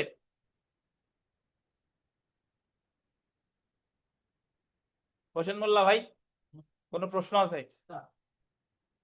আচ্ছা, তাইলে আমরা, হ্যাঁ একটু ছিল, তাহলে কথা বলেন না, বলেন এই উনারই দেন মাইক্রোফোন। বিমল সাহেব, এই বিমল দেন। সাহেব, পাস করে দেন। কি অর্ধেক দিলেন কি আর অর্ধেক রাখেন? বলেন।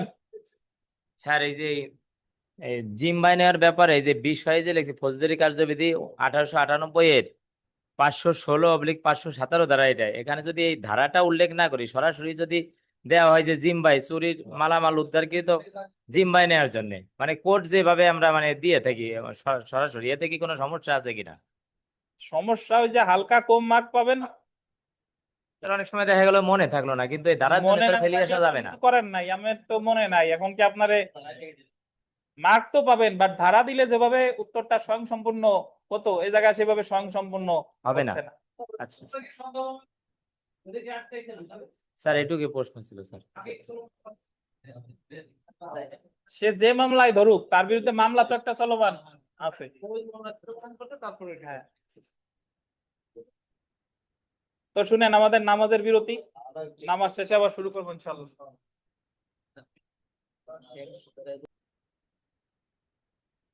ফৌজদারি কার্যবিধি অনুযায়ী শান্তি রক্ষা এবং সদাচরণের মুসলেকা সংক্রান্ত বিধানাবলী আলোচনা করুন। বলছে যে ফৌজদারি কার্যবিধি অনুযায়ী শান্তি রক্ষা, সদাচরণের মুসলেকা। অনেকে আপনারা মুসলেকা কি এটাই বুঝেন না। মুসলেকাকে বলে সিকিউরিটি। মুসলেকা কি? কতগুলা শর্ত, যেগুলা ভঙ্গ করলে আপনি একটা নির্দিষ্ট ক্ষতিপূরণ দিতে বাধ্য থাকবেন। আপনারে বলতে পারে যে আপনারে জামিন দেওয়া হলো এই মুসলেকায়, 5,000 টাকার মুসলেকায়। অর্থাৎ আপনি যদি জামিনের শর্ত ভঙ্গ করেন, গ্রেফতার তো করবেই, সাথে সাথে দিতে বাধ্য থাকবেন কত? 5,000 টাকা।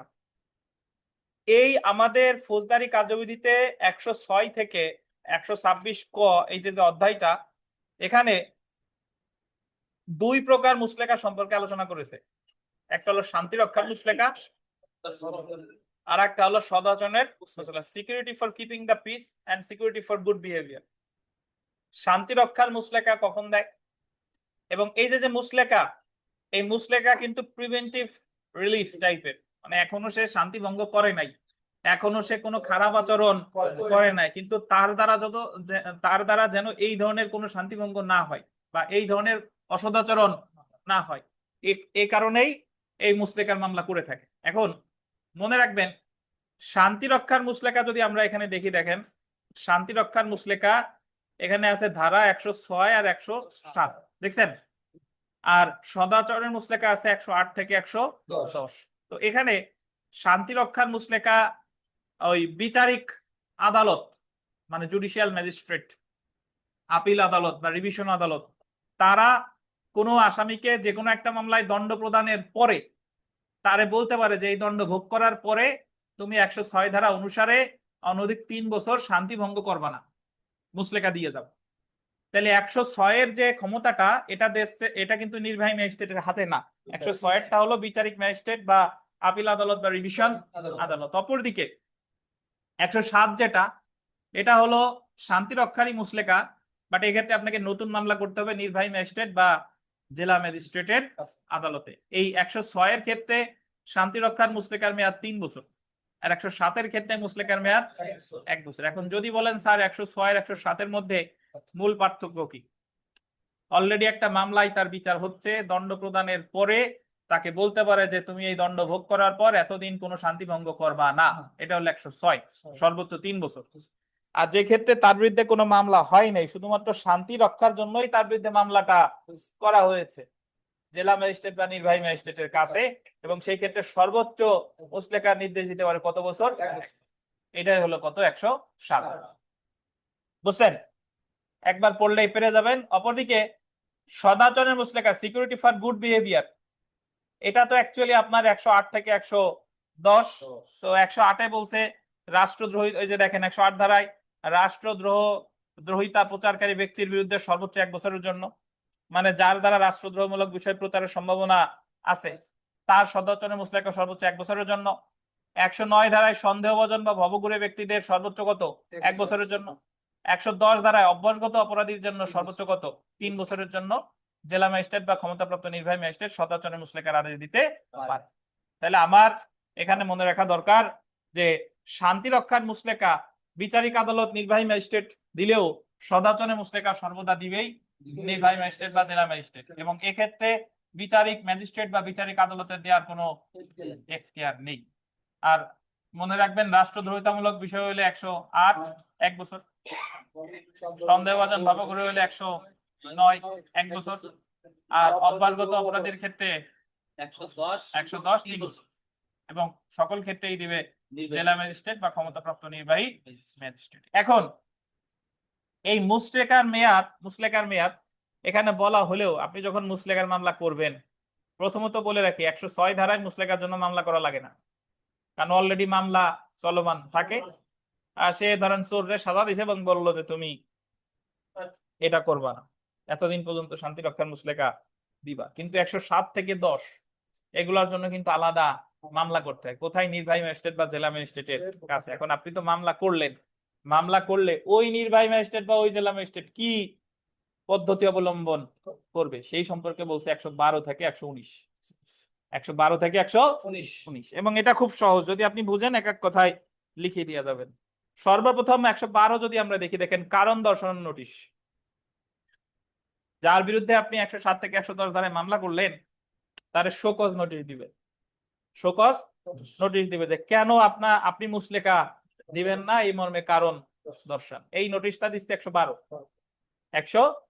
এবং ওই নোটিশে উল্লেখ থাকবে, এই যে দেখেন, অভিযোগের সারমর্ম, তারপরে মুসলেকার কার্যকাল, জামিনদারের সংখ্যা, এগুলো সবকিছু থাকবে কততে? 112-তে। অপরদিকে জানালা আটকাই দিয়েন সব। অপরদিকে যদি ওই লোকটা দেখেন যে ব্যক্তির সম্বন্ধে উক্তরূপ আদেশ দেওয়া হয় ওই ব্যক্তি আদালতে উপস্থিত থাকলে, ও যদি স্বয়ং ওই মুহূর্তে আদালতে উপস্থিত থাকে, তাহলে তারে আদেশটা পড়ে শোনাবে 113।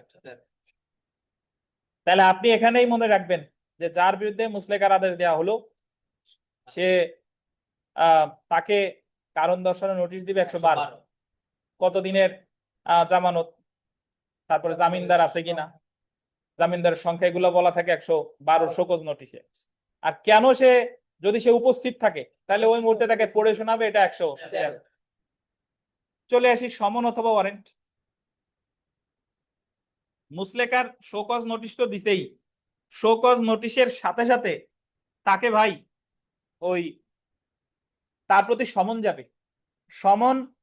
যাবে যদি সে বাড়িতে থাকে বা অন্য কোথাও থাকে। আর যদি অলরেডি অন্য কোনো মামলায় সে গ্রেফতার, মানে কারাগারে থাকে, তাহলে তারে আর সমন দিবে না, তারে দিবে ওয়ারেন্ট। তাহলে যার বিরুদ্ধে মামলা করা হলো তারে সমন দিবে কখন? যদি সে বাইরে থাকে, নরমালি অ্যাজ ইউজুয়াল যেভাবে থাকার কথা সেভাবে আছে, তাহলে তারে দেবে সমন। আর অলরেডি অন্য কোনো মামলায় যদি গ্রেফতার থেকে থাকে তারে দেবে ওয়ারেন্ট। এই সমন বা ওয়ারেন্ট সম্পর্কে বলছে 114। কত বলেন? 114। তাহলে কারণ দর্শানোর নোটিশ 112, উপস্থিত থাকে পড়ে শোনালো 113, সমন বা ওয়ারেন্ট কত? 114। আমরা চলে আসি এই যে আপনারা যখন পড়তে যাবেন একটা মাথায় খটকা বাঁধবে যে আমি তো শো কজ নোটিশ আবার সমন অরেন্ট, কেন দুইটা কি যাবে, মানে কখন শো কজ নোটিশ দিবে, কখন সমন দিবে, কখন অরেন্ট দিবে। ভাই সমন অথবা সমন প্লাস শো কজ নোটিশ বা warrant plus show cause notice এই দুইটা একসাথে জারি করতে হবে, এটা বলছে 115। অর্থাৎ যারে শো কজ নোটিশ দিছে সে সমন পাবে এবং এই শো কজ নোটিশ আর সমন একসাথে জারি হবে, এই কথাটাই বলছে 115। অথবা শো কজ নোটিশ দিছে প্লাস ওয়ারেন্ট এই দুইটা একসাথে জারি হবে, এটা বলছে কত, 115। বুঝতে পারছেন? তাহলে 115টা বলছে যে এই যে দেখেন 115টা বলছে 114 ধারায় প্রদত্ত সমন বা ওয়ারেন্টের সাথে 112 ধারায় প্রদত্ত কারণ দর্শানোর নোটিশ একত্রে সংযুক্ত করে অভিযুক্ত ব্যক্তির উপর জারি করতে হবে। তাহলে আপনি জাস্ট মনে রাখবেন মামলা তো 107 থেকে 10-এ করলো, শো কজ নোটিশ দিবে 112, উপস্থিত থাকে পড়াশোনা হবে 113, সমন বা ওয়ারেন্ট দিবে 114, শো কজ নোটিশ প্লাস সমন ওয়ারেন্ট একসাথে জারি করবে 115। ব্যক্তিগত হাজিরা মওকুফ করার ক্ষমতা দেখেন, ব্যক্তিগত হাজিরা মওকুফ করার ক্ষমতা। অর্থাৎ আমরা সাধারণত জানি যে সিআর মামলা যদি সমনের ভিত্তিতে দায়ের হয় বা বাস্তবে সিআর বা জিআর যে কোনো মামলায় আসামির ব্যক্তিগত হাজিরা থেকে অব্যাহতি দেয় বা আইনজীবীর মাধ্যমে হাজিরা আছে 205 ধারায়, 205 ধারায়। কিন্তু এই মুসলিকার মামলায়ও আসামির ব্যক্তিগত হাজিরা থেকে অব্যাহতি দিতে পারে, সেটা হলো 116 ধারা। কত ধারা? 116 ধারা। এই 116 ধারায় যদি আপনি দেখেন যে শান্তি রক্ষার মুসলেকার ক্ষেত্রে, যে কোনো মুসলেকা না কিন্তু কি শান্তি রক্ষার মুসলেকার ক্ষেত্রে অভিযুক্তরে ব্যক্তিগত হাজিরা থেকে অব্যাহতি দিয়ে তার আইনজীবীর মাধ্যমে হাজিরা নির্দেশ দিতে পারে, এটা হলো কত, 116। আমরা চলেছি অনুসন্ধান বা এখানে একটু ব্র্যাকেটে লেখেন অন্তর্বর্তীকালীন মুসলেকার আদেশ, একটু জানে রাখেন অন্তর্বর্তীকালীন মুসলেকার আদেশ।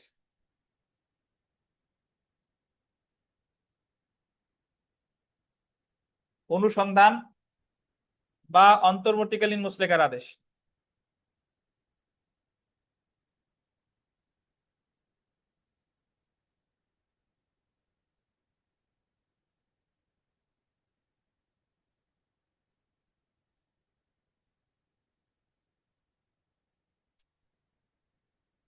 পাইছেন?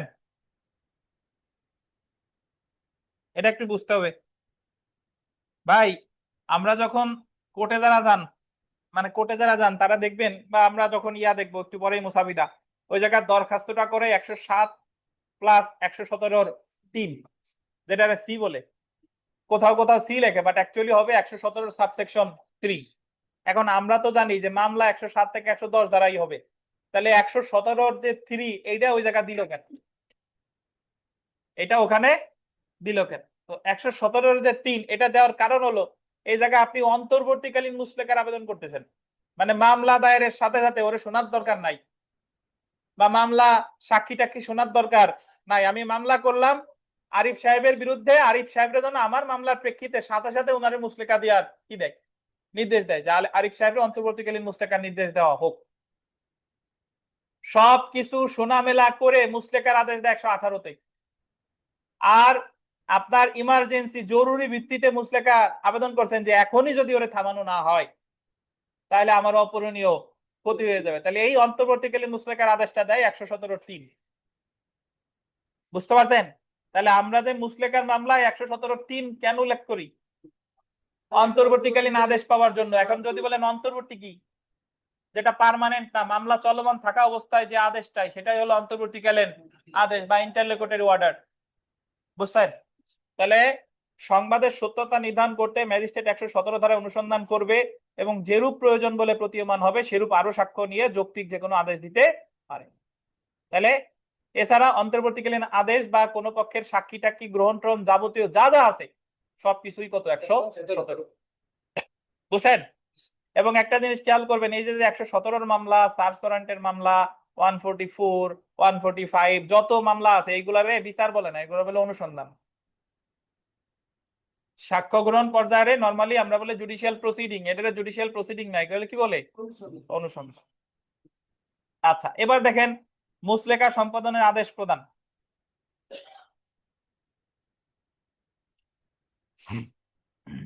সব কিছু শোনা মেলার পরে যদি ম্যাজিস্ট্রেটের কাছে মনে হয়েছে যে হ্যাঁ এই ব্যক্তির দ্বারা আসলেই শান্তি ভঙ্গের সম্ভাবনা আছে, তাহলে তারে মুসলেকা বা বন্ড এক্সিকিউট করার নির্দেশ দিবে যে আপনি এত দিনের মুসলেকা দিবেন একজন গণ্যমান্য বা দুইজন গণ্যমান্য জামিনদারের জিম্মায়, এবং আপনার বন্ডের যে পরিমাণ, মুসলেকার যে পরিমাণ, এটা হলো এত টাকা। এই যে আদেশটা দিবে এটা কত? 118। 118। আর যারে এটা, যার বিরুদ্ধে আদেশটা দিল তার প্রতিকার হলো আপিল 406 ধারায়। কত ধারায়? যারে এই যে মুসলেকা দিতে বললো সে যদি সংক্ষুব্ধ হয় যে না আমার দ্বারা তো শান্তি ভঙ্গের কোন আশঙ্কা নাই, তাহলে তার প্রতিকার কি? আপিল। এই জায়গায় ওই যে কিন্তু যারে মুসলেকা দেওয়ার নির্দেশ দিছে সে সংক্ষুব্ধ হইলে কি করতে পারবে? আপিল।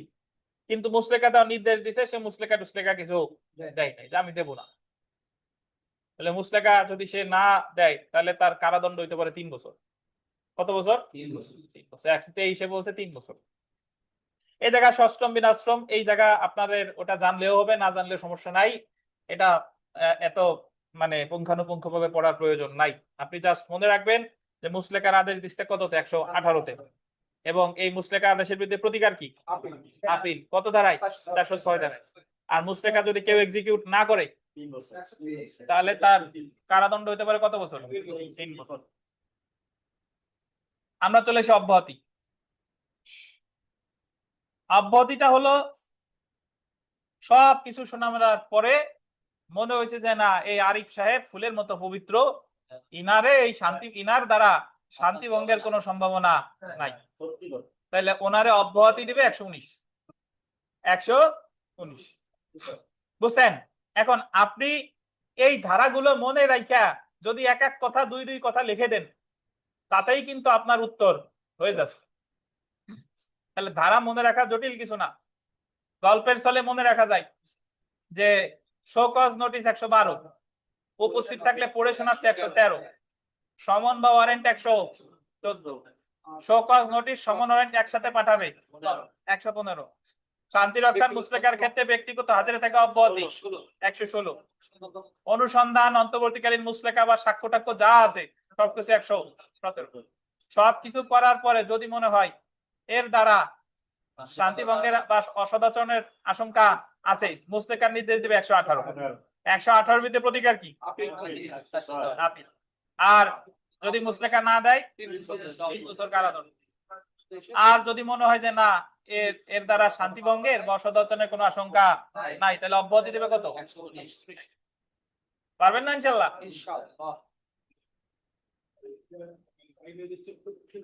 যে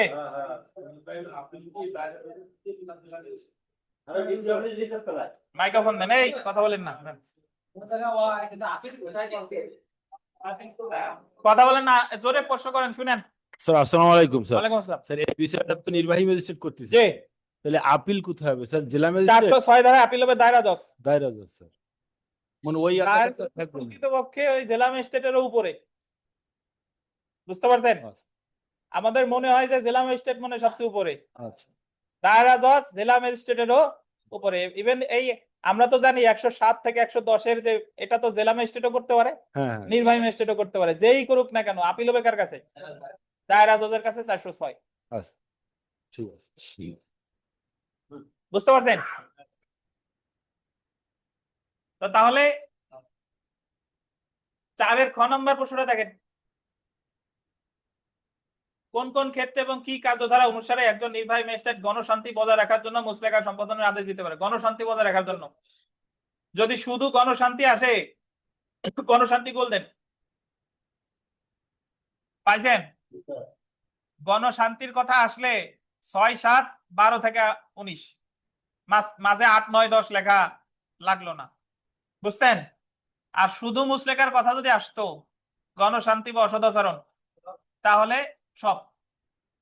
এখন যদি বলেন স্যার এত ধারা লিখবো কেমনে, আমি তো মনে করি লেখা খুব সহজ। ধারাগুলো মনে রেখে যাক নিজের মতো দুই চার কথা দিয়ে দিবেন। হুবহু লেখা লাগবে না, আপনি আপনার মনের ভাব প্রকাশ করবেন।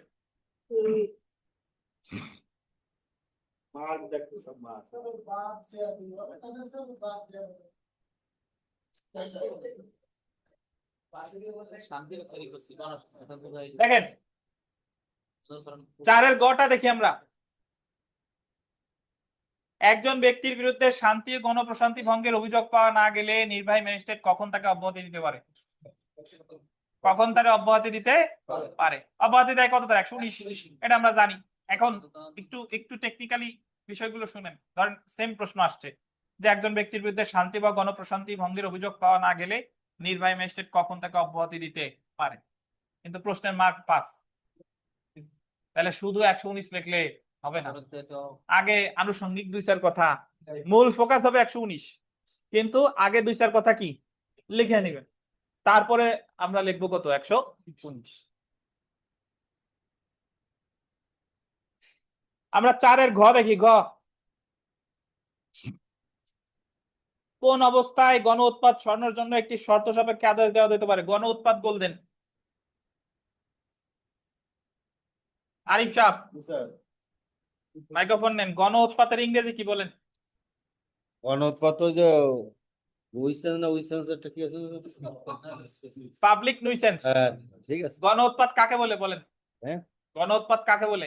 স্যার গণউৎপাত তো স্যার যে কি বলবো, যে রাস্তা, যে পাবলিক যে রাস্তা, এই রাস্তার পাশে যদি কেউ বিয়ে বাড়িতে বা বিয়ে হয়ে গেছে তারপরেও বিয়ে বাজায় যাচ্ছে, হ্যাঁ, এটাও স্যার গণউৎপাত। আর কি বাজায় যাচ্ছে? স্যার ওই যে ডিজে গান, ডিজে। আচ্ছা, আর আর স্যার গণউৎপাত হতে পারে যেমন ওই যে রাস্তায় বিল্ডিং বানাচ্ছে কিন্তু কোনো কিছু দেই নেই, প্রোটেকশন কিছু। বিল্ডিং বানাচ্ছে কিন্তু উপর থেকে ইট রড এগুলা পরে লোকজন আহত হওয়ার সম্ভাবনা আছে, গণ উৎপাত। আবার গণ উৎপাত হলো এমন কাজ যে আপনার এই আবার কাজের কুত্তো দরুন আশেপাশের লোকজন বিরক্ত হতে পারে। আর জি, কুত্তো বসে কুত্তর হ্যাঁ। বান দেয় না, খালি কেউ কেউ করে। কুকুর পালন, জি, স্যার। আপনি কুকুর পালন করেন, প্রায় ওই কুকুর রাস্তার মানুষরে কামড় দেয় বা ভয় দেখায়, এটা গণ উৎপাত। জি, স্যার। আপনি রাস্তায় ইট বালু সিমেন্ট এগুলো রেখে কনস্ট্রাকশন কাজ করতেছেন, রাস্তার মানুষ যাতায়াত করতে পারতেছে না, গণ উৎপাত। আপনার এত বড় একটা গাছ, জি, স্যার। এই গাছ একজনের ঘরের পাশে আছে, যে কোনো সময় এই গাছটা ভেঙে ওই ঘরের উপর পড়তে পারে, গণ উৎপাত। আপনি প্রায় ওই গান বাজনা, আপনার ব্যান্ড দল আছে, প্র্যাকটিস করেন, একেবারে চুল টুল রাইখেন নাইসে টাইসে প্র্যাকটিস করেন, আশেপাশের লোকজন কিছু করতে পারে না, এটা এক ধরনের কি? গণউৎপাত। গণ উৎপাত। সহজ কথা যে আপনার যে কাজের জন্য আশেপাশের মানুষ বিরক্ত হয় সেটাই কি? গণ উৎপাত। আপনি সাপের খামার দিছেন, এখন ওই সাপ প্রায় লোকজনরে দংশন করে, এটা কি? গণ উৎপাত। বুঝছেন? আপনার বড় একটা পুকুর আছে, পুকুরের পার এত উঁচু যে প্রায় ওই জায়গায় 2-4 জন পড়ে, তাহলে আপনারে এটাও এক ধরনের কি? গণ উৎপাত। এই গণ উৎপাত প্রতিরোধে শর্ত সাপেক্ষে আদেশ দিতে পারে নির্বাহী ম্যাজিস্ট্রেট বা জেলা ম্যাজিস্ট্রেট, এবং এই আদেশটা উনি ওই যা যা করার দরকার তাই তাই করবে। কুকুর পালন নিষেধ করতে পারে, বা ওই যার গাছ আছে গাছ কাটার নির্দেশ দিতে পারে, যে বেসুরো গলায় গান গায় তারে বলতে পারে যে আস্তে তুমি গান গাও। এই টাইপের যা যা যার যা যা দরকার। এই যে আমাদের কিছুদিন পর পর ধরেন আপনার ফেসবুকে দেখছেন কি জানেন নাম, রাজীব শাহ, দেখছেন সৌরার্দী উদ্যানে একজন ওই নামাজ পড়ার জায়গা বানাইছে, নামাজ পড়ার জায়গা বানাইছে, আবার ভিতরে এসে নিজেও থাকে, মানে ওই জায়গাটা সে দখল করছে। তো এটাও এক ধরনের গণ উৎপাত, যে কারণে মানুষের বিরক্ত হয়। ওই ইচ্ছা করলে ওই জায়গায় ভাঙতে পারে, যে জায়গা সরকারি কোনো জমি দখল করে দোকানপাট দিছে, ফুটপাত দখল করে নিছে, এটাও এক ধরনের কি? গণ উৎপাত। স্যার আমার ছোটটা প্রশ্ন আছে স্যার, কত ছোট? মানে বেশি ছোট না আচ্ছা বলেন। স্যার। এখন এই যে আমার বাড়ি বসে তো মনে করেন যে এরকম গণউৎপাত হচ্ছে, এখন আমি বাড়ির পাশে কি হচ্ছে আমরা বুঝবো কি? ওই যে গাছ তো মনে করো বিশাল একটা গাছ, তাতে কাটতে কুলি কাটে না, হ্যাঁ, এখন আমার তো ক্ষতি হচ্ছে, এখন আমি এই ক্ষেত্রে কি করব? নির্বাহী ম্যাজিস্ট্রেট বা জেলা ম্যাজিস্ট্রেটের বরাবর আবেদন করেন গণউৎপাত প্রতিরোধের জন্য। এই যে ওনার কাছে দরখাস্ত দিবেন, দরখাস্ত দিলেই হবে নাকি হ্যাঁ। মামলা টামলা গুলো লাগবে? 133 ধারায় দরখাস্ত দিবেন, ও আচ্ছা। ওটাই এক ধরনের মামলা দরখাস্ত। কাটা দেবে পুলিশ পাঠায় হ্যাঁ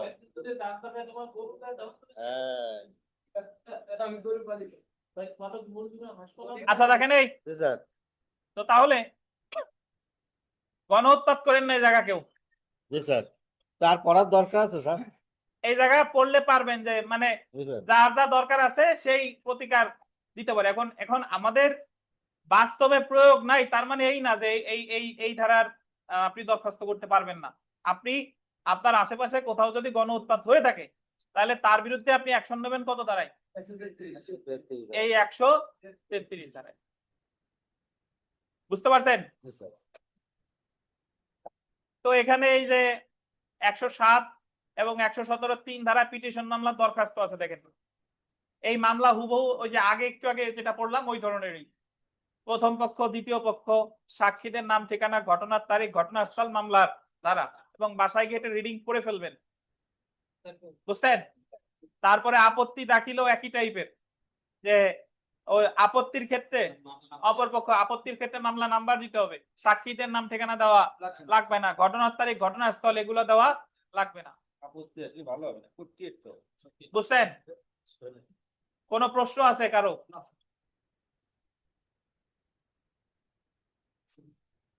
আমাদের যার যা বকেয়া আছে এগুলো পরিশোধ করে দেন।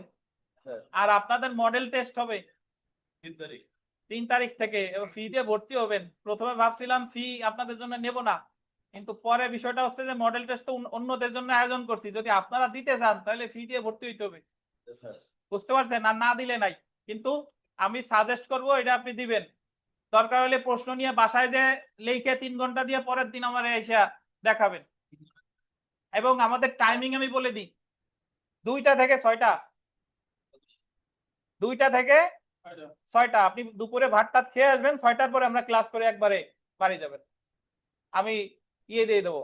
আপনাদের একটু অস্বাভাবিক লাগতে পারে, কিন্তু আপনার তো পাস করা দরকার না ভাই, পাস করার দরকার। সো আমরা কখনো লিখিত মডেল টেস্ট আগে কোনোদিন নেই নাই, this is the first time. So ওই প্রিলির আগে যেরকম হয়েছিল আর এইভাবে আর কি। আর আমাদের অনলাইনে যারা নতুন ভর্তি হয়েছেন আপনাদের কোর্স ফি লাগবে না। অনলাইনে যারা এই যে 8,000 টাকা দিয়ে অনলাইনে যারা ভর্তি হয়েছে তাদের লাগবে না। নতুন যারা এই যে 12ই জুনের পরে যারা ভর্তি হয়েছে, এই আর কি। আর কারো কোনো অর্থনৈতিক সমস্যা থাকলে আমার সাথে পার্সোনালি আলাপ করেন, কিন্তু ইয়া করবেন না, মানে বাদ দেবেন না, অবশ্যই করবেন। এই তো। আর বিস্তারিত আমরা আরো টেকনিক্যালি এইভাবে আমরা প্রতিটা সাবজেক্ট শেষ করব, এবং ওই যে জিনিস আপনারা চান, যে জায়গা কোন জিনিস গুরুত্বপূর্ণ কি কি, এগুলা কিন্তু টেকনিক্যালি আমি বলে দিই। তারপরে আগে সব শেষ করি, তারপরে আপনারা বলবানি, ওই বলার সময়টা এখনো আসে নাই। একটু ধৈর্য ধরে থাকেন। আমরা কিন্তু এবার এমসিকিউ পরীক্ষার আগে আপনাদের সাজেশন দেই নাই ভাই, লাস্টে গিয়ে কিন্তু সাজেশন দিছি। হ্যাঁ একেবারে, কিন্তু সেই সময়টা পর্যন্ত আপনার অপেক্ষা করতে হবে। আগে থেকেই যদি বলেন তাহলে ওই জায়গায় আপনার নজর যাবে, আর অন্য কিন্তু আপনি আর কিছু করবেন না। তো আমাদের নামাজের বিরতি, এই আর কি। নামাজ শেষে আবার আমরা আসতেছি। আচ্ছা আমরা 5 নাম্বার প্রশ্নটা দেখি। দেখেন, কে ফৌজদারি কার্যবিধি 1898 এর 144 ধারা মোতাবেক আদেশ প্রদান করতে পারেন এবং কি কি অবস্থায় এই আদেশ প্রদান করা যায়, কতদিন পর্যন্ত বলবৎ থাকে?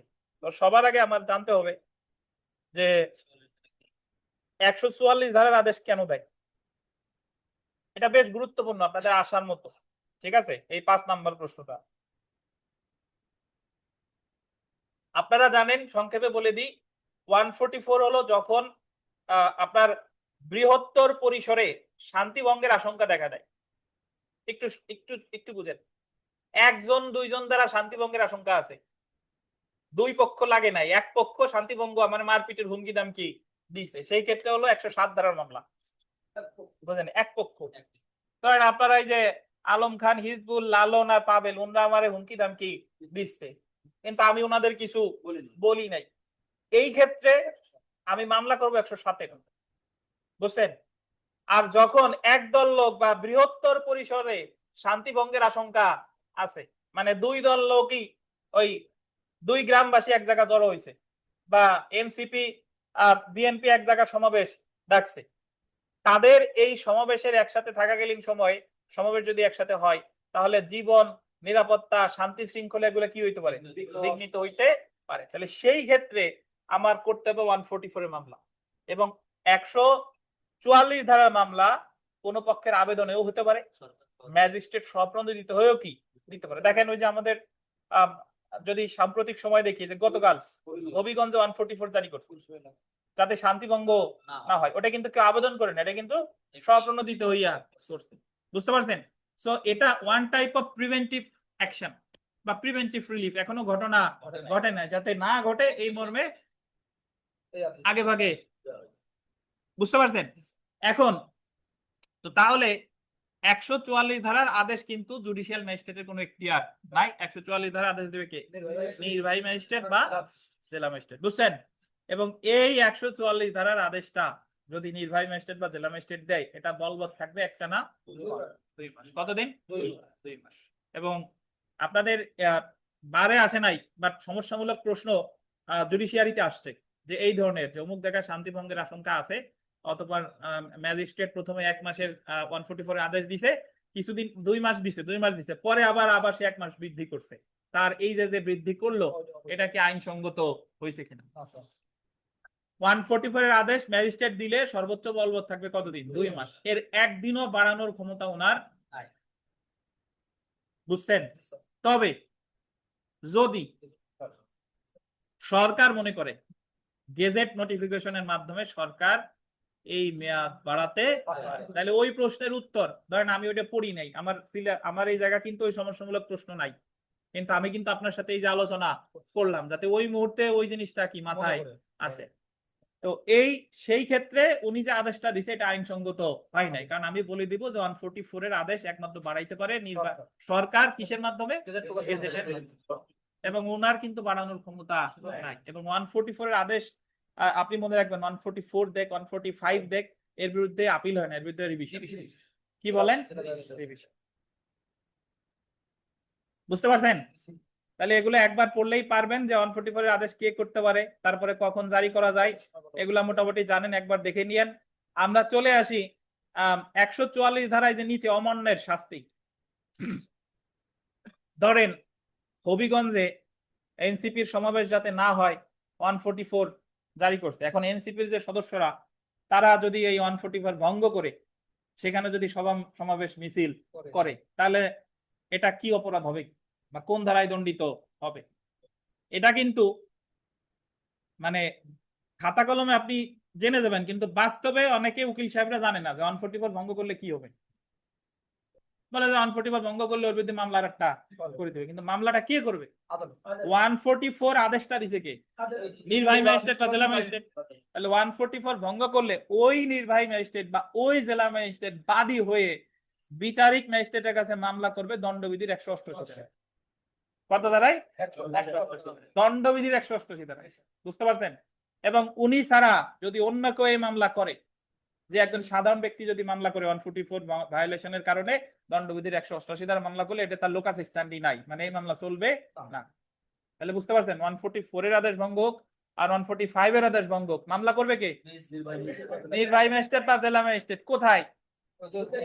উনি কিন্তু স্বপ্রণোদিত হয়ে সাজা দিতে পারবে না, ওনাকে বাদী হয়ে মামলা করতে হবে, বিচারিক ম্যাজিস্ট্রেটের কাছে মামলা করতে। ধন্যবাদ। এই তো আরিফ সাহেব, এটা আগে পড়েন দি, আগে অমান্যের শাস্তি এটা পড়েন, তারপর নির্মলের প্রশ্নের উত্তর দিই। পড়েন।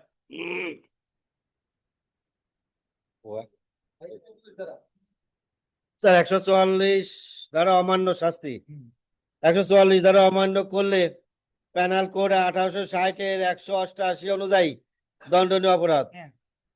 ধারা 144 এর অধীন প্রদত্ত আদেশ অমান্যকারীদের দণ্ডবিধির 188 ধারা মোতাবেক শাস্তি প্রদান করা যাবে, তবে জেলা বা নির্বাহী ম্যাজিস্ট্রেট উক্ত দণ্ড প্রয়োগ করতে পারবে না। দেখছেন? ফৌজদারি কার্যবিধির 2য় তফসিলের 8ম কলাম অনুসারে যে কোনো জুডিশিয়াল ম্যাজিস্ট্রেট এই অপরাধের বিচার করতে পারবে, কোন জেলা ম্যাজিস্ট্রেট বা নির্বাহী ম্যাজিস্ট্রেট নয়। জি স্যার। বুঝেছেন? এখন আমাদের নির্মল সাহেব একটা প্রশ্ন করছে, নির্মল দেন, মাইক্রোফোন দেন। স্যার আমার প্রশ্ন হচ্ছে কি যে নির্বাহী ম্যাজিস্ট্রেট বা জেলা ম্যাজিস্ট্রেট তো করবে, কিন্তু উনি যদি না করে তাহলে কি সেই হবে? ক্ষেত্রে কি মানে কি ধন্যবাদ, হবে? ভালো প্রশ্ন। আমরা তো জানি 144 এর আদেশ ম্যাজিস্ট্রেট স্বপ্রণোদিত হয়ে দিতে পারে, অথবা আমি মামলা করছিলাম আমার পক্ষে দিতে পারে। এখন আমাদের বাস্তবে যে নির্বাহী ম্যাজিস্ট্রেট কোর্টে যে 144 এর মামলাগুলো করি আমরা তো নিজেরাই করি নাকি, এবং ম্যাজিস্ট্রেট 144 এর আদেশ দেয়, পরে এসে যদি কেউ ভঙ্গ করে, এখন ভঙ্গ করলে মামলা তো করার কথা জেলা ম্যাজিস্ট্রেটের বা নির্বাহী ম্যাজিস্ট্রেটের। এখন উনি যদি না করে তাহলে কি হবে? এখানে যদিও এই জায়গা নাই, বাট একটু শুনে রাখেন বাস্তব অভিজ্ঞতা, যে কোর্ট কাছারির অভিজ্ঞতা, সেটা হলো যে 144 এর ভায়োলেশনের ক্ষেত্রে যে নির্বাহী ম্যাজিস্ট্রেট বা জেলা ম্যাজিস্ট্রেটকেই যে মামলাটা করতে হবে, এই কথাটা বলা আছে ফৌজদারি কার্যবিধির 195 ধারায়। কত ধারায়? 195 ফৌজদারি কার্যবিধির 195 ধারায়। ওই জায়গায় বলছে যে ফৌজদারি কার্যবিধি 195 ধারায় বলছে যে সরকারি কর্মকর্তার কোনো আদেশ যদি কেউ অমান্য করে তাহলে ওই সরকারি কর্মকর্তাকেই বাদী হয়ে মামলা করতে হবে, অন্য কেউ যদি করে তাহলে আমলে নেওয়া হবে না, তাহলে ওনারই মামলা করা লাগবে, এটা বলছে 195। এখন আসে নির্মলের প্রশ্নের উত্তরে, যে স্যার উনি যদি মামলা না করে, উনি ছাড়া তো অন্য, আমি করলে তো মামলা আমলে নিবে না, এখন উনি যদি না করে তাহলে আমার প্রতিকার কি? আমার প্রতিকার হলো আমার ওনার কাছে গিয়ে দরখাস্ত দিতে হবে ফৌজদারি কার্যবিধির 476 ধারায়। ফৌজদারি কার্যবিধির 476 ধারায় গিয়ে দরখাস্ত দিব যে আপনি অমুক তারিখে 144 জারি করছিলেন, অমুক তারিখে 144 ভঙ্গ করছে, আর এই মামলায় ভঙ্গর বিরুদ্ধে লোকাস স্ট্যান্ডি মামলা করার অধিকার শুধু আপনারই আছে, 195 ধারায় বলা আছে, এবং 476 ধারা অনুসারে আমি দরখাস্ত দিলাম, এই মামলা আপনাকেই বাদী হয়ে দায়ের করতে হবে। এই দরখাস্ত ওনারে দিব কততে? ওই যে 476 ওনারে দরখাস্ত দিলাম, উনি ধরেন আমার দরখাস্ত নামঞ্জুর করে দিচ্ছে যে না আমি মামলা করব না, আমার কি ঠেকা পড়ছে, আমি মামলা করব না, তাহলে উনি যদি নামঞ্জুর করে দেয় 476 এর দরখাস্ত কি করলো? নামঞ্জুর করলো, তাইলে এটা একটা আপিল যোগ্য আদেশ। এই আদেশের বিরুদ্ধে আপিল করব 476 খতে। 476 খ, বুঝেছেন? তাহলে উনারে আমি মামলা করার জন্য দরখাস্ত দিলাম কততে? 476। উনি আমার দরখাস্ত নামঞ্জুর করে দিয়েছে, তাহলে আপিল করব কততে? 476 খ। যদি এরকম হয় ওনারে আমি 476 এর দরখাস্ত দিয়েছিলাম, উনি আমার দরখাস্ত মঞ্জুরও করে নাই, না মঞ্জুরও করে নাই, উনি দরখাস্ত ঝুলাই রাখছে, বুঝতে পারছেন? তাহলে আমি 476 ক ধারায় দরখাস্ত দিব ওনার বসের কাছে, ওনার বসকে জেলা ম্যাজিস্ট্রেট, জেলা ম্যাজিস্ট্রেটের কাছে যে দরখাস্ত দিব যে অমুক তারিখ 144 জারি করছিল, অমুকের কাছে 476 এর দরখাস্ত দিছি, উনি দরখাস্ত নামঞ্জুর মঞ্জুর কিছু করে নাই, এখন আপনার কাছে এসে দরখাস্ত দিলাম 476 কতে, আপনি এখন মামলা করেন। উনি যদি নামঞ্জুর করে তাহলে আবার 476 খতে। এই হলো বিধান। তো যাদের প্যাচ লাগে মনে রাখার দরকার নাই, এটা হলো জানার জন্য বললাম, প্র্যাকটিক্যাল অভিজ্ঞতা। কোন নির্বাহী ম্যাজিস্ট্রেট যদি 144, শুধু নির্বাহী ম্যাজিস্ট্রেট না, আপনাদের আমাদের যারা উকিল সাহেবরা আছেন, আপনাদের যে পরিস্থিতি সৃষ্টি হবে আমি একটু বলি শুনেন। ধরেন আপনাদের একটা জিআর মামলা বা সিআর মামলার বিচার চলতেছে, হঠাৎ করে বাদী পক্ষ সাক্ষী নিয়ে আসছে, জাল সাক্ষী, এটা কিন্তু হর হামেশা হয়। সাক্ষী নিয়ে আসছে ধরেন এখতিয়ার সাহেব, কিন্তু যারা নিয়ে আসছে তার নাম হলো আব্দুর রশিদ, এবং সে ওই জায়গায় ধরা পড়ে গেছে, তাহলে ওই মামলায় যা হোক না কেন, ওই যে স্বয়ং একটা কি ঘটনা, নতুন ঘটনা। এখন ওই যে মিথ্যা সাক্ষ্য দিতে এসে যে ধরা পড়লো, এই মামলাটা করবে কে? ওই যে আদালতে মিথ্যা সাক্ষ্য দিছে সেই আদালত, ওই আদালতে আমি বাদী পক্ষ বা আসামি পক্ষ উকিলবাদী হয়ে বা পক্ষবাদী হয়ে মামলা করলে এই মামলা আমলে নেবে না। এখন আদালত যদি স্বপ্রণোদিত হয়ে মামলা না করে, তাহলে আমি দরখাস্ত দিব আদালতে কততে? 476। যে 476 ধারায় আছে আপনাকেই মামলা করতে হবে। উনি আমার দরখাস্ত যদি নামঞ্জুর করে দেয়, তাহলে ওনার ওই নামঞ্জুরকৃত আদেশের বিরুদ্ধে কিসে দেবো? আপিলে দেবো 476 খ। বুঝতে পারছেন? তাহলে যে কোনো মামলায় যদি মিথ্যা সাক্ষ্য দেয়, যদি জাল দলিল দেখায়, তাহলে মামলা করতে হবে ওই আদালতকেই বাদী হয়ে, অন্য কেউ মামলা করলে কিন্তু হবে না। আর যাদের একটু জটিল লাগতেছে এটা দরকার নাই, এমনি জানার স্বার্থে বললাম। এই কথাগুলো কিন্তু প্রথমবার বলি নাই, বুঝতে পারছেন? না স্যার। আচ্ছা, এখন একজনের অনলাইনে প্রশ্ন আছে, কি প্রশ্ন আছে ভাই বলেন, দ্রুত বলেন। আসসালামু আলাইকুম স্যার। ওয়ালাইকুম আসসালাম, কথা বলেন না কেউ, বলেন। স্যার প্রশ্ন হচ্ছে এই যে 444 দ্বারা আদেশের বিরুদ্ধে জেলা ম্যাজিস্ট্রেট বা নির্বাহী ম্যাজিস্ট্রেট তারা শাস্তি দিতে পারবে না, সেক্ষেত্রে বিচারিক ম্যাজিস্ট্রেট তারা একটা একটা আবেদন করবে। কথা বলেন না। এখন এই আবেদনটা স্যার বিচারিক ম্যাজিস্ট্রেট তো অনেকে আছে, স্পেসিফিকলি কোন আদেশ স্যার করতে হবে, যেটাকে নির্বাহী ম্যাজিস্ট্রেটও 144 দ্বারা আদেশ দিতে পারে, আবার জেলা ম্যাজিস্ট্রেটও। তো এর আগে যেমন আমরা দেখছিলাম স্যার সদাচরের মুসলেকায় এই জেলা ম্যাজিস্ট্রেট বা আচ্ছা, নির্বাহী আপনার ম্যাজিস্ট্রেটের প্রশ্নটা, আদেশের আমাদের বিরুদ্ধে। এখানে স্পিকার নাই তো আমি ঠিকঠাক ভাবে শুনতে পারি না, একটু পরে না, একটু মনে রাখেন, ক্লাস শেষে নিচ্ছি, একটু ধৈর্য ধরে মনে রাখেন, আমাদের স্পিকারে স্যার আবার ঠিক চার্জ আছে নাই, স্যার, ধন্যবাদ। এটা একটু চার্জ ঠিক ধরে আছে, নিন, থ্যাংক ইউ। তারপরে প্রশ্ন নিচ্ছি, মনে রাখেন। আচ্ছা, ধন্যবাদ স্যার। সালাম ঠিক আলাইকুম। আছে, আমরা পাশের ফতে চলে আসি, তাহলে 144 রিলেটেড যা যা আছে এগুলা কিন্তু পারবেন ইনশাল্লাহ। আর একটা কথা বলে রাখি যে কারফিউ আর 144 কিন্তু এক জিনিস না। আমাদের বাংলাদেশে এই যে 2 বছর আগে 24 সালে কারফিউ জারি করছিল না, অনেকে আপনারা মনে করেন কারফিউ বোধহয় 144 এর আদেশ। নো, কারফিউ কিন্তু 144 না, কারফিউ হলো স্পেশাল ফোর্স অ্যাক্টের 24 ধারায় আছে কারফিউ, সান্ধ্য আইন। কারফিউর সাজা 1 বছর, কারফিউর সাজা 1 বছর। আর কারফিউ কিন্তু নন কগনিজেবল, সরি কগনিজেবল, মানে আপনারা বিনা পরোয়ানায় গ্রেফতার করতে পারে। তাহলে 107 এর চেয়ে গুরুতর প্রকৃতির হলো 144, আর 144 এর চেয়ে গুরুতর প্রকৃতির কি কারফিউ। জি হ্যাঁ, আছে ওই যে দ্য স্পেশাল ফোর্স অ্যাক্ট, বিশেষ ক্ষমতা আইন 1974 এর 24 ধারা, শাস্তি 1 বছর। আমরা চলে এসে 5 খ, দেখেন ফৌজদারি কার্যবিধির 145 ধারার বিধান মতে প্রসিডিং রুজু করার অপরিহার্য শর্ত কি? ফৌজদারি কার্যবিধির 144 এবং 145 ধারার পার্থক্য নির্ণয়ের বৈশিষ্ট্যগুলো আলোচনা করুন। দেখেন কিছু বিষয় বোঝার আছে। আচ্ছা, একজন লিখছে যে স্যার 144 জারি করার পর 60 দিন অতিবাহিত হবার 15 দিন পর প্রয়োজনে কি আবার 144 জারি করা যায় কিনা? ভাই 60 দিন অতিবাহিত হলে ওইবারের মতো শেষ, যদি আবার দরকার হয় আবার করবে, কিন্তু যেটা 60 দিন হয়েছে ওইটারে টাইনে 14 দিন বাড়ানো যাবে না, বুঝেন কিনা? আচ্ছা, আমরা একটু এই জায়গা 145 থেকে বিগত বছরের বাংলাদেশ বার কাউন্সিল পরীক্ষায়, বিশেষ করে 2012 আগে 145 থেকে প্রচুর প্রশ্ন আসছে। সবার আগে আমার জানতে হবে যে 145 এর মামলা কেন করে। শুনে রাখেন, 145 যদিও ফৌজদারি কার্যবিধির ধারা, কিন্তু এটারে বলে প্রায় দেওয়ানি এখতিয়ার। কি বলেন? প্রায় দেওয়ানি এখতিয়ার। কেন প্রায় দেওয়ানি এখতিয়ার বলে? কারণ এটার ওই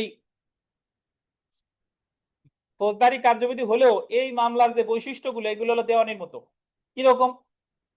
দেওয়ানি মামলায় বাদী বিবাদী মারা গেলে পক্ষভুক্তির সুযোগ আছে, কিন্তু ফৌজদারি মামলায় আসামি মারা গেলে মামলা এবিট বাতিল। কিন্তু 145 এর মামলায় বাদী বিবাদী মারা গেলে পক্ষভুক্তির সুযোগ আছে। কার মতো বৈশিষ্ট্য? দেওয়ানি। দেওয়ানি মামলায় দখল বুঝাই দেওয়া হয় বা ঘোষণা করা হয়, 145 এর মামলায় দখল বুঝাই দেওয়া হয় বা কি ঘোষণা দেওয়া হয়। বুঝতে পারছেন?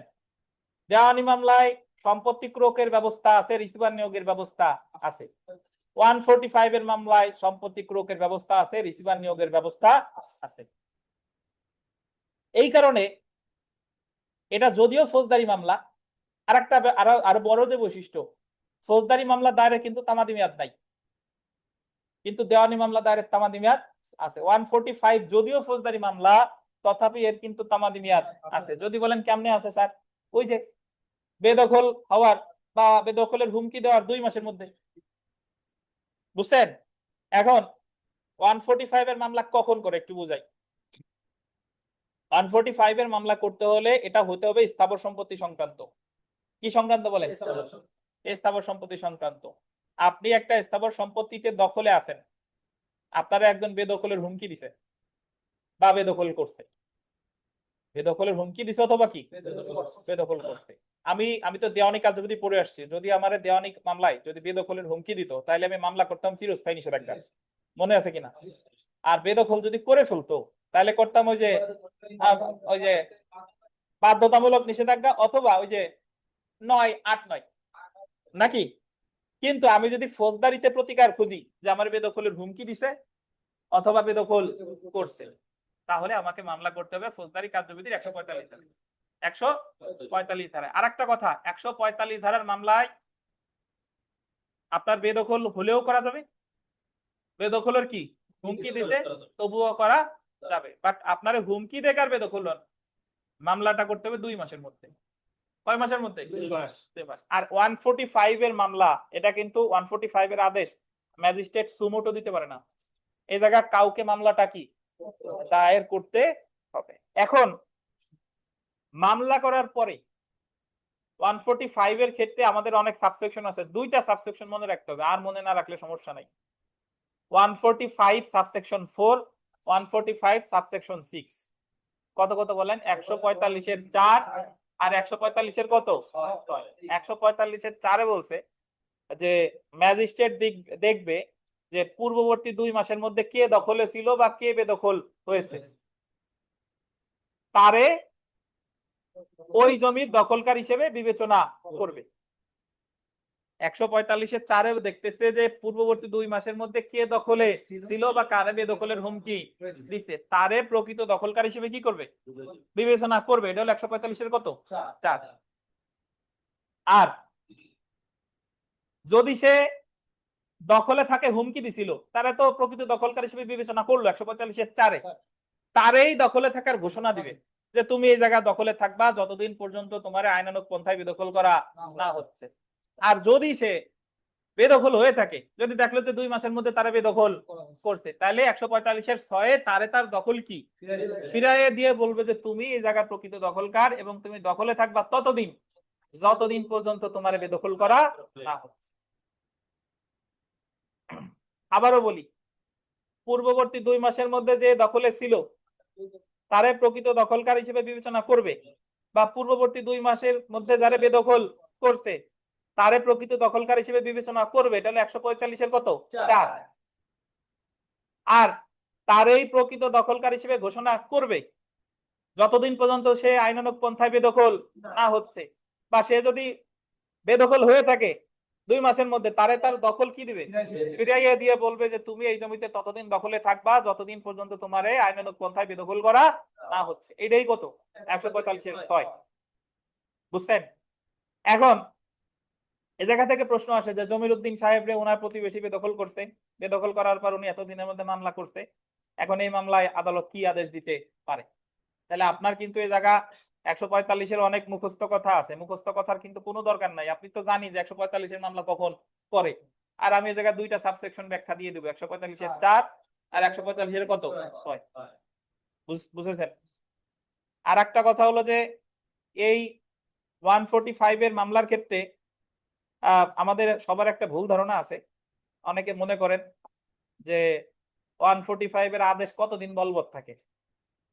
দেখি কেউ বলেন না, দেখি এই মাইক্রোফোন কোথায় দেন, এই যে আমাদের লুৎফর সাহেব দেন। লুৎফর সাহেব চিনতেছেন না?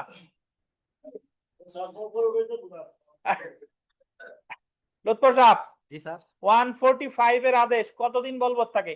স্যার পরবর্তী আদেশ না দেওয়া পর্যন্ত বলবৎ থাকবে। কেমনে ব্যাখ্যা দেন?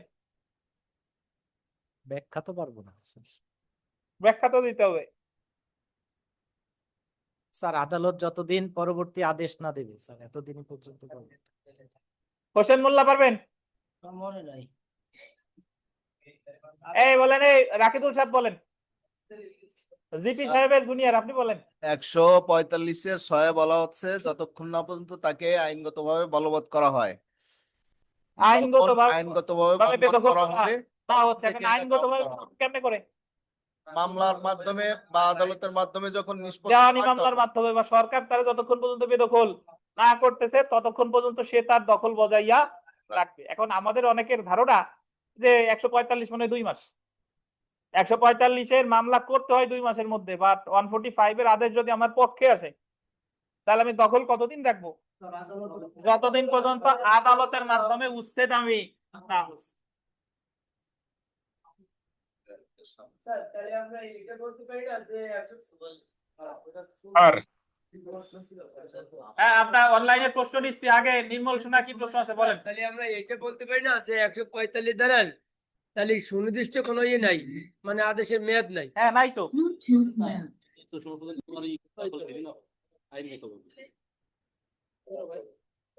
স্যার একটা প্রশ্ন ছিল স্যার, বলবো? দেন পিপাস ভাই কি প্রশ্ন আছে আপনাদের? প্রশ্ন নিয়ে অনলাইনে প্রশ্ন নিব, দেন। যে স্যার যখন এই যে বেদখলের হুমকি দেওয়া হয় সেই ক্ষেত্রে আমরা তো কোর্টে মামলা করি 144 ধারার, কিন্তু 145 কিন্তু করি না স্যার। স্যার এই ক্ষেত্রে কি আমাদের কি ভুল হচ্ছে নাকি 144টা, বা এই বিষয়টা একটু? ধন্যবাদ। একজন বলছে বেদখলের হুমকি দিলে আমরা 144 এ করলাম। 144 করলে তো আপনারে অমুক পক্ষের বিরত থাকতে আদেশ দিল, কিন্তু আপনি যে দখলে থাকবেন সেই ঘোষণা কিন্তু 144 এ দিবে না। আর অ্যাকচুয়ালি যদি আর দুইটা একসাথে করেন 144 আর 145 একসাথে, তাহলে 144 হলো তার বিরত থাকার আদেশ দিল, আর আপনি আপনার দখল বহাল রাখবেন, এটা এই আদেশ দিবে কততে? 145 এ। স্যার বুঝতে পারছি। বুঝছেন? এই শুনেন, আরো আরো আরো উদাহরণ দেই, সেটা হলো বাস্তব বইতে আছে, বাস্তবে প্রয়োগ নাই। বাস্তবে আপনারা মামলা করেন 145 এর, বেদখলের হুমকি দিছে তারা, বেদখল হওয়ার পরে 145 এর মামলা করলে কিন্তু বাস্তবে কোনো প্রতিকার দেয় দেয় দেয় না, কিন্তু ধারাই কিন্তু বলা আছে, ধারাই বলা আছে। আর একটা কথা হলো যে 145 এর মামলার ক্ষেত্রে সত্য দেখার কোনো সুযোগ নাই, কে মালিক কে মালিক নাই এটা দেখার কোনো সুযোগ নাই। দেখতে হবে 2 মাসের মধ্যে সে দখলে ছিল কিনা, তারে বেদখলের হুমকি বা বেদখল করছে কিনা। দখলটা প্রাধান্য পাবে। আর কোনো প্রশ্ন আছে অফলাইনে? আচ্ছা, অনলাইনে কি প্রশ্ন আছে বলেন, কথা বলেন না, প্রশ্ন শুনেন। আসসালামু আলাইকুম স্যার। ওয়ালাইকুম আসসালাম। স্যার হ্যালো বলেন স্যার, বলেন, শুনতে পাচ্ছেন স্যার? হ্যাঁ শুনতে পাচ্ছি, বলেন। হ্যালো শুনতে পাচ্ছি ভাই, আপনি বলেন। হ্যালো স্যার, স্যার শুনতে পাচ্ছেন? আপনারা অন্য যারা আছেন আপনারা কি শুনতে পাচ্ছেন? হ্যালো জি স্যার, শুনতে পাচ্ছি জি স্যার, শোনা যাচ্ছে। উনি পড়ে মনে গেছে হয় ভাই। শোনা যাচ্ছে। হ্যালো বলেন বলেন। মনে হয় স্যার। স্যার হ্যাঁ বলেন। হ্যালো, আমরা তো শুনতে পাচ্ছি না। ও আচ্ছা আচ্ছা স্যার, আমার 145 একটা মামলা করছি আমি। মামলাটা করার পরে আমাকে মনে করেন বিবাদী হিসেবে মামলা করছে, তার মামলাটা খারিজ করে দিয়েছে।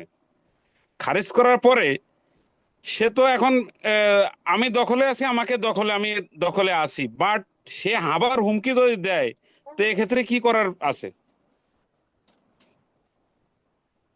আপনি মূল মামলার কি ছিলেন? আমি দখলে ছিলাম। আপনি দখলে ছিলেন, কিন্তু 145 এর মামলার কি ছিলেন, বাদী না বিবাদী? বিবাদী ছিলাম আমি। আর যে মামলা করছে তার মামলা খারিজ হয়েছে, তাই তো? খারিজ হয়ে গেছে, এক্স্যাক্টলি স্যার। খারিজ হয়ে গেছে, এখন আপনার এবার হুমকি দিচ্ছে। হ্যাঁ হ্যাঁ, আমাকে আবার ওই জায়গায় সে এবার আবার আপনি দখলে যায় আছে। 145 করে দেন ওনার বিরুদ্ধে। আপনারে হুমকি দিচ্ছে, এবার আপনি 145 করে দেন। 145 করে দেওয়ার পরে আদালত আপনারে ঘোষণা দিবে যে এই দখলকার, তুমি দখলে থাকবা। সেটা তো আগেও দিয়ে দিয়েছে, রিজেক্ট করে দেওয়ার পরেই তো ঘোষণা দিয়ে দিয়েছে, কিন্তু সে মাঝে মাঝে যে আসতেছে, এটা তো সে বেআইনি করতেছে না। এখন মাঝে মাঝে তো সে আসবেই, আসলে তো আর কিছু করার নাই। তাহলে আপনি, তার মামলা তো খারিজ করছে, আর খারিজের ক্ষেত্রে যদি আপনি ওই আপনার পক্ষে আসতো যে আপনারা দিছে, তাহলে ভায়োলেট করলে নাই আপনি ওই তার কাছে যে আবেদন করতেন। এখন আপনি মামলা একটা করে দেন ওনার বিরুদ্ধে, 145 এর করেন বা অন্য যা করেন, একটা করতে হবে।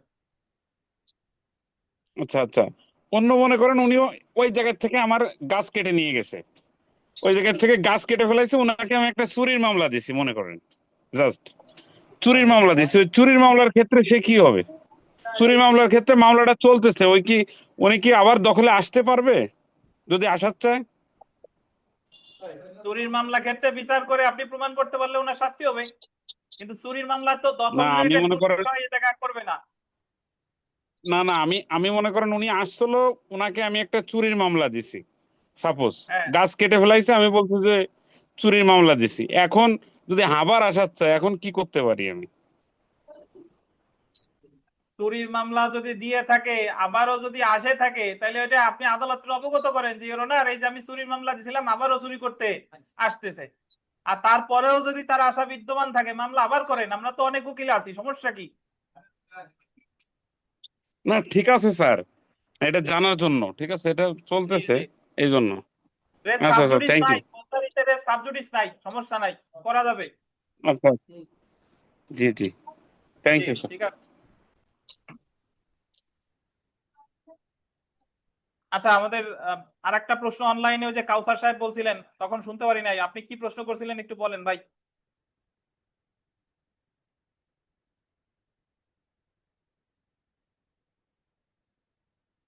আছেন কাউসার সাহেব, আছেন? আচ্ছা, উনি না থাক বা না থাক, আমি এই জায়গায় মূল যে কথাগুলো বললাম, যে এটা প্রায় আধা আধা মানে প্রায় দেওয়ান ইখতিয়ার, প্লাস এই জায়গায় আপনার যে দখলে কি থাকবে 145-4 আর 145-6, এবং এই জায়গায় যত যা আছে আপনি একবার পড়লে বুঝতে পারবেন যে 145-এর আদেশ কে কে দিতে পারে, কোন কোন প্রেক্ষাপটে দিতে পারে। আর সাবসেকশন 1, 2, 3, 4, 5 এগুলার মধ্যে সব সাবসেকশন আপনার মনে রাখার দরকার নাই, আপনি শুধু মনে রাখবেন কোনটা 145-4 আর 145-6, বুঝতে পারছেন? আর এই আমাদের এই শিক্ষার্থী মুন্সি আবুল কালাম আজাদ, ওনার খবর আসলো যে ওনার মাতা ইন্তেকাল করেছেন এই মুহূর্তে। ওনার মায়ের জন্য সবাই দোয়া করবেন। ইন্না লিল্লাহি ওয়া ইন্না ইলাইহি রাজিউন।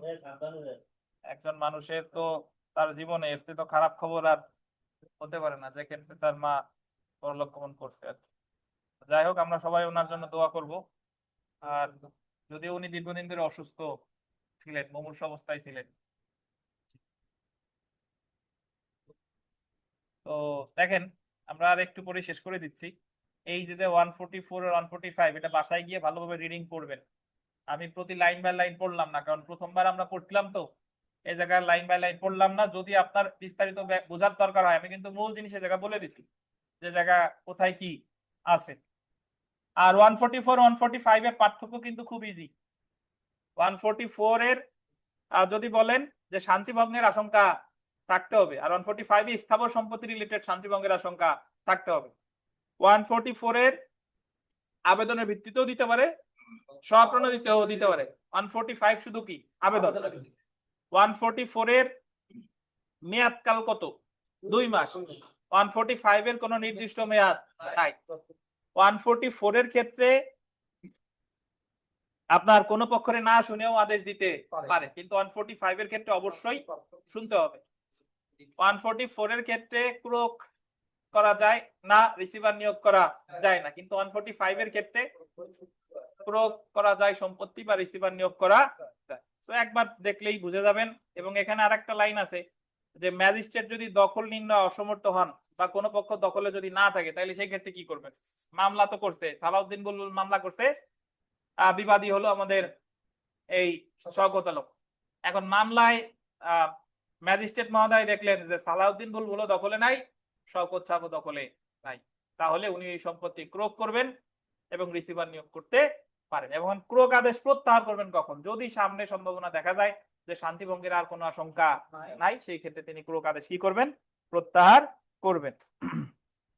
আচ্ছা, আর একটা বিষয় হলো এই 145, এই যে দেখেন ধারা 145 প্রায় দেওয়ানি এখতিয়ার, প্রায় দেওয়ানি এখতিয়ার। এখন এখানে যে প্রশ্নটা বলা আছে, যে আলোচনাটা করা আছে, এর চেয়ে ভালো হয় আপনি 145 এর আদেশ কে দিতে পারে, কখন দিতে পারে, তারপরে আপনি বললেন যে 145 ও প্রায় দেওয়ানি এখতিয়ার। কেন? যে একটা দেওয়ানি মামলার যা যা বৈশিষ্ট্য আছে 145 এরও তাই তাই বৈশিষ্ট্য আছে।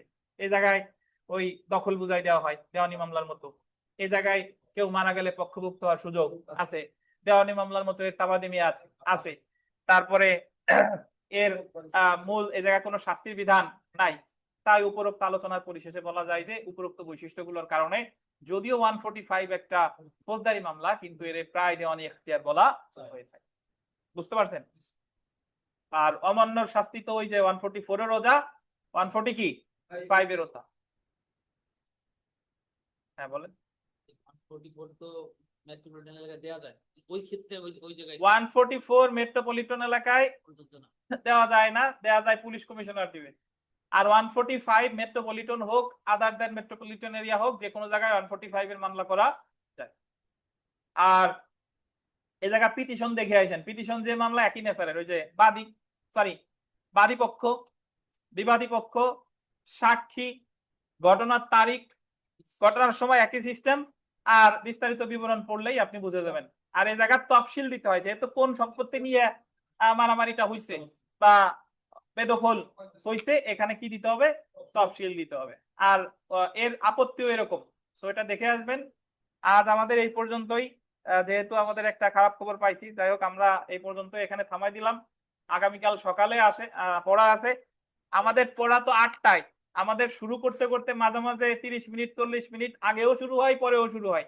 তা আপনারা যখনই ঘুম থেকে উঠেন, দেরি হোক, বাট সবার প্রতি অনুরোধ থাকবে চলে আসবেন। চলে যদি না আসেন, অ্যাটলিস্ট জুমে ক্লাস করবেন, কিন্তু মিস করা যাবে না। এইগুলা কিন্তু খুবই গুরুত্বপূর্ণ কথা, এগুলা মিস করেন না কেউ। কারণ দেখা গেল প্রশ্ন তো হুবহু যদি না আসে, প্রবলেমেটিক প্রশ্ন আসে, তাহলে সেই ক্ষেত্রে আমার এই কথাগুলো কিন্তু আপনার মনে পড়বে। ভালো থাকেন, আল্লাহ হাফেজ, আসসালামু আলাইকুম।